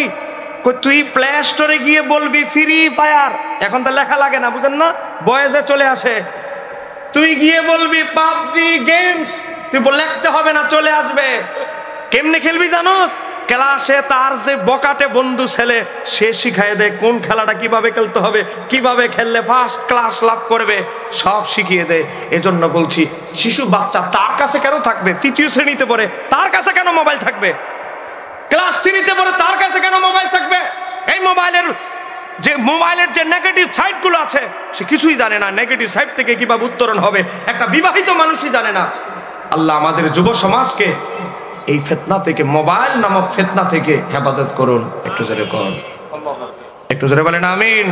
সম্মানিত আমার দিনী ভাইয়েরা, একটা বই আছে, কারো সম্ভব হলে নিবে, সহজ পদ্ধতিতে সহি নামাজ শিক্ষা। আল্লাহর হাবিব বলেছেন আউয়ালু মা ইহাসিবু বিহিল আবদু, বান্দা কিয়ামতের ময়দানে সর্বপ্রথম হিসাব দিতে হবে। বলেন সেই হিসাবটা কি? সালাত, নামাজ। এই নামাজ আমরা পড়তে হবে। আপনি একজন সুন্নি মানুষ, আপনার ঘরে একটা কোরআন শরীফ নাই, একটা নামাজ শিক্ষা বই নাই, এটা লজ্জা, এটা আপনার ব্যর্থতা। কারণ আপনার ছেলেকে আপনি আদব কালচার শিক্ষা দিতে পারেন না। আমার নবী বলে, ইমাম সুয়ুতী আল জামিউস সগীর হাদিস বর্ণনা করেছে, একজন সন্তানকে সবার আগে শিক্ষা দিতে হবে আদব। কোরআন তেলাওয়াতের আগে, নামাজ শিক্ষা দেওয়ার আগে, লেখাপড়ার আগে, সবার আগে আপনার শিশু বাচ্চাটাকে শিক্ষা দিতে হবে আদব। মুসাফিরের সাথে রাস্তায় কিভাবে কথা বলতে হবে, দাদাকে কিভাবে দাদার সাথে কথা বলতে হবে, এ বাবা আপনার চাচার সাথে কিভাবে সালাম দিতে হবে, হাতে চুমু দিতে হবে, কদম বুসি করতে হবে। আপনি তো আদব শিক্ষা দেন নাই, এজন্য এই ছেলেরা আমাদেরকে বৃদ্ধাশ্রমে দিবে। এই কথা কাটা কেন ঠিক কিনা? আমরা আদব শিক্ষা দিই। তো এই জন্য বলছি এই নামাজ শিক্ষা বইটা নিবেন। এই বইটাতে উজু, নামাজ, কালেমা, উজু, গোসল, তায়াম্মুম সব আছে। ফরজ নামাজ, ফরজে কাফায়া, এরপরে যত নফল নামাজ আছে 32 রকমের নফল নামাজ, শবে বরাত, আওয়াবিন, সালাতুত তাসবিহ, তওবার নামাজ, বিশেষ করে 215 পৃষ্ঠা একটা নামাজ আছে গায়বী ভাবে আল্লাহর সাহায্য প্রার্থনার সালাত। আপনি এমন বিপদে পড়ে গেছেন, মরুভূমিতে, জঙ্গলে, এমন বিপদ, কেউ সাহায্যকারী নেই। আমার নবী বলে, হযরত আনাস ইবনে মালিক থেকে বর্ণিত, তুমি 4 রাকাত নামাজ পড়ে 3 বার দুরূদ পড়ে 3 বার একটা দোয়া আছে, এই দোয়াটা পড়ো। এখানে লেখা আছে 215 পৃষ্ঠা, ইয়া ওয়াদুদু ইয়া জাল আরশিল মাজিদ ইয়া ফাআলুল লিমা ইউরিদ, একটা দোয়া আছে, এটা পড়বেন, মাসেহ করবেন। আমার নবী বলে, চতুর্থ আকাশ থেকে 4 জন ফেরেশতা আসবে তোমার সাহায্যে, যতক্ষণ না তোমার বিপদ দূর না হবে ওই ফেরেশতার আকাশে ফিরে যাবে না। জোরে বলেন না সুবহানাল্লাহ। এই নামাজটা আছে 266 পৃষ্ঠা একটা দুরূদ আছে, যাদের বাচ্চাদের স্মৃতিশক্তি ভালো না দুরূদটা পড়বেন। যারা ঋণগ্রস্ত 268 পৃষ্ঠা একটা দুরূদ আছে, বাচ্চাদেরকে পড়াবেন। আর একটা বই, এতক্ষণ যে ওয়াজ করলাম এই ওয়াজের উপরে একটা বই আছে, ইসলামে নারীর মর্যাদা, পর্দার বিধান এবং একজন নারীর করণীয় বর্জনীয় কাজসমূহ, একজন স্ত্রী হিসাবে স্বামীর প্রতি তার কি কর্তব্য, স্বামীর আবার স্ত্রীর প্রতি কিছু কর্তব্য আছে। নবী কি বলেছে? আমাদেরকে, যুবকদেরকে, বিবাহিতদেরকে আদর্শ দিয়েছে। নাসাই শরীফের হাদিস। আমার নবী একবার রাস্তা দিয়ে হাঁটতেছে, আমার নবী একজন মেয়ে, পর্দা দেওয়া নাই, মাথায় কাফন নাই, একজন মহিলাকে দেখলেন। দেখার পরে আমার নবী তার বিবির কাছে গেলেন। আমার নবী আমাদেরকে শিক্ষা দিলেন, রাস্তায় তোমরা যদি কোনো মহিলা দেখো, তোমাদের নফস যদি জাগ্রত হয়, আমার নবীর আদর্শ হচ্ছে তোমাদের বিবি আছে, তোমার বিবির কাছে যাও। ওই রাস্তার মহিলার কাছে যা আছে তোমার বিবির কাছে তা আছে। তোমার আখলাক, তোমার কলব হেফাজত করো। আমার নবী বলেছে, উম্মত, 2টা জিনিসের জামিনদার তুমি হও, 2টা জিনিসের গ্যারান্টি তুমি দাও। বলেন কয়টা? আমার নবী বলে, হযরত আবু হুরায়রা থেকে বর্ণিত, 2টা জিনিস, এ উম্মত, 2টা জিনিসের গ্যারান্টি তুমি দাও। একটা হচ্ছে জিহ্বা, বলেন একটা হচ্ছে কি? জিহ্বা। আর একটা হচ্ছে তোমার গোপন অঙ্গ। এই 2টা হেফাজতের গ্যারান্টি তুমি দাও, আমি নবী তোমাকে জান্নাতের গ্যারান্টি দিচ্ছি। আজকে মানুষ এই জিহ্বা দিয়ে পাপ করে, মিথ্যা কথা বলে, ওয়াদা খেলাফ করে, 2 নাম্বারি করে, ঘুষের বাণিজ্য করে, সবকিছু জিহ্বা দিয়ে। কথা কনা কেন ঠিক কিনা? ইবনে মাজাহ শরীফের হাদিস, হযরতে সাওবান রাদিয়াল্লাহু তাআলা থেকে বর্ণিত, অধিকাংশ মানুষকে কবরে আযাব দেওয়া হবে 2 কারণে। বলেন কয় কারণ? 1 নাম্বার কারণ হচ্ছে জিহ্বা। জিহ্বা কি? ওই জিহ্বা দিয়ে মানুষ চগলখুরি করে, একজনের কথা আরেকজনের লাগায়, গুতাগুতি লাগায়। সহিহ বুখারীতে এসেছে, হযরত আব্দুল্লাহ ইবনে আব্বাস থেকে বর্ণিত, আমার নবী একবার 2টা কবরের পাশে দিয়ে যাচ্ছে। আমার নবী বলছে, সাহাবীরা তোমরা কি জানো এই 2টা কবরে আযাব দেওয়া হচ্ছে? সাহাবীরা বলল, ইয়া রাসূলুল্লাহ, আল্লাহ এবং তার রাসূলই ভালো জানে। আমার নবী বললেন, এই কবরে আযাব দেওয়া হচ্ছে এর জিহ্বার কারণে, কারণ এ চগলখুরি করত। আর এই কবরে আযাব দেওয়া হচ্ছে এই বেচারা পেশাব করে পানি নিত না, পবিত্রতা অর্জন করত না। এরকম যুবক আপনাদের এলাকায় আছে না নাই? এমন টাইট ফ্যান পড়ছে, পেশাব করে পানি নেওয়ার, এত বসে পেশাব তো করে না, দাঁড়ায় পেশাব করলো তো করলো, টিস্যু তো পকেটে নাই, টিস্যুর কথা তো ভুলেই যায়। ও বাবা, পানি খরচের সুযোগ নাই, রাস্তায় পেশাব করবে, হ্যাঁ পানি পাইব কই, টিস্যুও নাই। তার মানে কি? সে পবিত্রতা ভালো করে অর্জন করে। আপনাদের এই হাঁটাচালির কথা বলতেছি না, আমি আমাদের ঢাকার কথা বলতেছি। কথা কোন এই ধরনের রোগী কি কমছে না বাড়ছে? বাড়তেছে। রাস্তার ধারে দাঁড়ায় পেশাব করতেছে, কিসের পানি? আবার ঢিলা, এই যুগ তো পানি চলে গেছে, এটা কাদিম যুগ। টিস্যু আর পানি, কোনো খবর নাই। আমার নবী বলে কবরের ভিতরে সবচেয়ে বেশি আযাব দেওয়া হবে এই পেশাব পায়খানায় অসতর্কতার কারণে। 2 নাম্বার হচ্ছে সগুলকুড়ির কারণে, এই জিহ্বার কারণে। অনেক মানুষ আছে যারা দোকানে বসলে অমুকের বউর কথা শুনছস, কার বউ কেমন, কার বউ চামড়া দলা, কার বউ কামড়া কেমন, এগুলো দোকানে বসে কিছু কিছু দোকানে চর্চা হয় কি হয় না? দোকানে বসে অসংখ্য মানুষ গোনা কামাই করে এই জিহ্বাটা দিয়ে। এ বাবা, বাজারে গেলে আমরা মিষ্টি পাই, সবজি পাই, কত জিনিস পাই, অথচ এই বাজারকে আমার নবী বলেছে নিকৃষ্ট স্থান। কেন? বাজারে ভালো খাবার পাওয়া যায়, বিভিন্ন হরেক রকমের বস্তু পাওয়া যায়, বাজার কেন খারাপ? মসজিদ কেন উত্তম জায়গা, বাজার কেন নিকৃষ্ট জায়গা? আরে ভাই, বাজার কম উত্তম জায়গা হতে পারে, কিন্তু নবী কম উত্তম জায়গা বলে না, বলেছে নিকৃষ্ট জায়গা। দুনিয়ার সবচেয়ে নিকৃষ্ট জায়গা বাজার, মসজিদ সবচেয়ে উত্তম জায়গা। কারণ বাজারে জিহ্বা দিয়ে 12 রকমের চর্চা করা হয়, দোকানে বিভিন্ন মানুষের গীবত শাখা চর্চা করা হয়। কথা না কেন, ঠিক কিনা? রাগ করলেও হক কথাগুলো আমার বলতে হবে। আজকে সমাজে যে বেদিগুলো ঢুকেছে, এই সব বেদির কথা আমার নবীদের 1000 বছর আগে বলে গেছে। কথা না কেন, ঠিক কিনা? সব আমার নবী বলে গেছে সমাজে যেগুলো ঘটবে। আমার নবী কিয়ামতের আলামত, 2 ধরনের আলামত বর্ণনা করেছে। কিছু আলামতকে বলা হয় আলামতে সোগরা। ইমাম জালালউদ্দিন সুয়ুতী তাফসীরে দুররে মানসুরে লিখেছে এই আলামতে সোগরার সংখ্যা হচ্ছে 92টা ছোট আলামত, আর বড় আলামত হচ্ছে 11টা। এই সবগুলো আলামত বলতে গিয়ে আমার নবী কিছু বিভিন্ন ভাবে ভাগ করেছেন। কিছু ভাগ করেছেন সামাজিক, সমাজে ঘটবে, সমাজে মানুষের পরিবর্তন, অনেক পরিবর্তন হবে। আবার কিছু আলামত করেছেন রাষ্ট্রীয়, কিছু আলামত করেছেন বাবা দেশীয়। বিভিন্ন ভাবে আমার নবী কিয়ামতের আগে আলামত বলেছেন। আজকে আমরা তাই বাস্তবতায় দেখতে পাচ্ছি।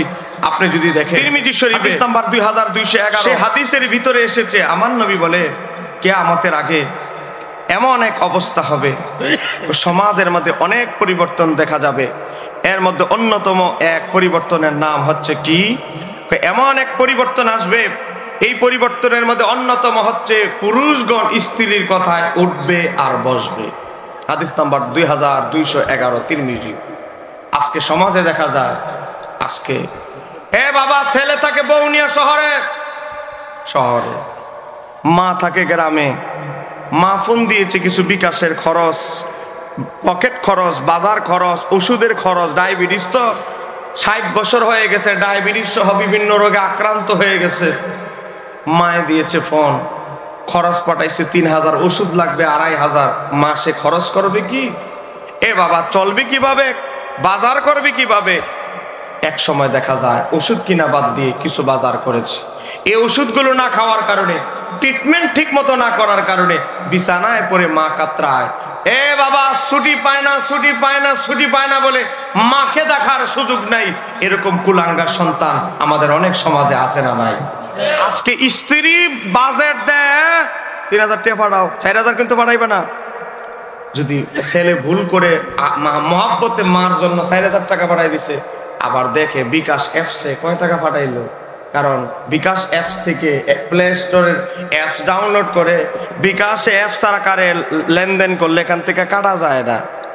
এ বাবা, শুরু হয়ে গেছে গন্ডগোল। আপন মারে টাকা দিছে, বউর সাথে ফোলার গন্ডগোল হয়ে গেছে। এরকম অনেক ফ্যামিলি আছে না নাই? আজকে দেখেন সারাটা পৃথিবী মহিলারা নাচাচ্ছে। হযরত নূহ আলাইহিস সালামের কাছে এসেছিল একবার ইবলিস। আসার পরে নূহ আলাইহিস সালামকে বলে, ও আল্লাহর নবী নূহ, আপনি আল্লাহর দরবারে প্রার্থনা করেন আমি ইবলিসের জন্য আল্লাহ মাফ করে দেয়।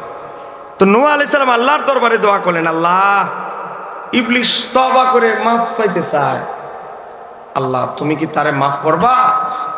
আমার আল্লাহ বলে, নাকের ডগায় রু আসার আগ পর্যন্ত আমি তওবার দরজা খোলা রাখছি। এরে বলো আদমের কবরের সামনে গিয়ে একটা সেজদা দিত। এই বেচারা কয়, আদম জিন্দা থাকতে সেজদা দেই নাই, মইরে কবরে চলে গেছে, এখন দিমু সেজদা? আমার দ্বারা সম্ভব না।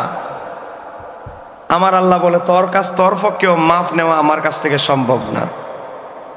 নূহ আলাইহিস সালাম ইবলিসকে বলল, তোমার তো একটা উপকার করলাম, চেষ্টা তো করছি, আল্লাহর দরবারে প্রার্থনা করছি তোমার পক্ষ থেকে, তোমার জন্য আমি প্রার্থনা করেছি। তো এখন আমার যে মেহনতটা করাইলে আমার একটা উপকার করে দাও। কি করতাম বলেন? তুমি মানুষকে, পুরুষকে কিভাবে প্রতারিত করো? আমি একটা পুরুষ একটা যুবককে নাচানোর জন্য একটা যন্ত্রই যথেষ্ট, সেটা হচ্ছে নারী। বলেন সেটা হচ্ছে কি? আর একটু জোরে বলেন সেটা কি? নারী। আজকে আমাদের ভাবি সাহেবারা স্বামীর জন্য সাজে না, সাজে যাইয়া বাইরের মানুষকে দেখানোর জন্য। আপনাদের হাটাজারির কথা বলতেছি না, আমি ঢাকার কথা বলতেছি। আছে না নাই? খালাতো বোনের বিয়ে খাইতে গেছে, খালাতো বোন যার বিয়ে, যেই মেয়ের বিয়ে, সে এত সাজে নাই, কিন্তু আমাদের ভাবি সাহেবা এমন সাজছে। আছে না নাই? জামাই বলে বিয়ে হইলো আমার খালাতো বোনের, সাজ এমন ভাবে যেমন বিয়ে তোমার, তোমার জন্য কি সাজতে পারবো না নাকি? আছে না নাই? আপনাদের এলাকায় এই রোগী আছে?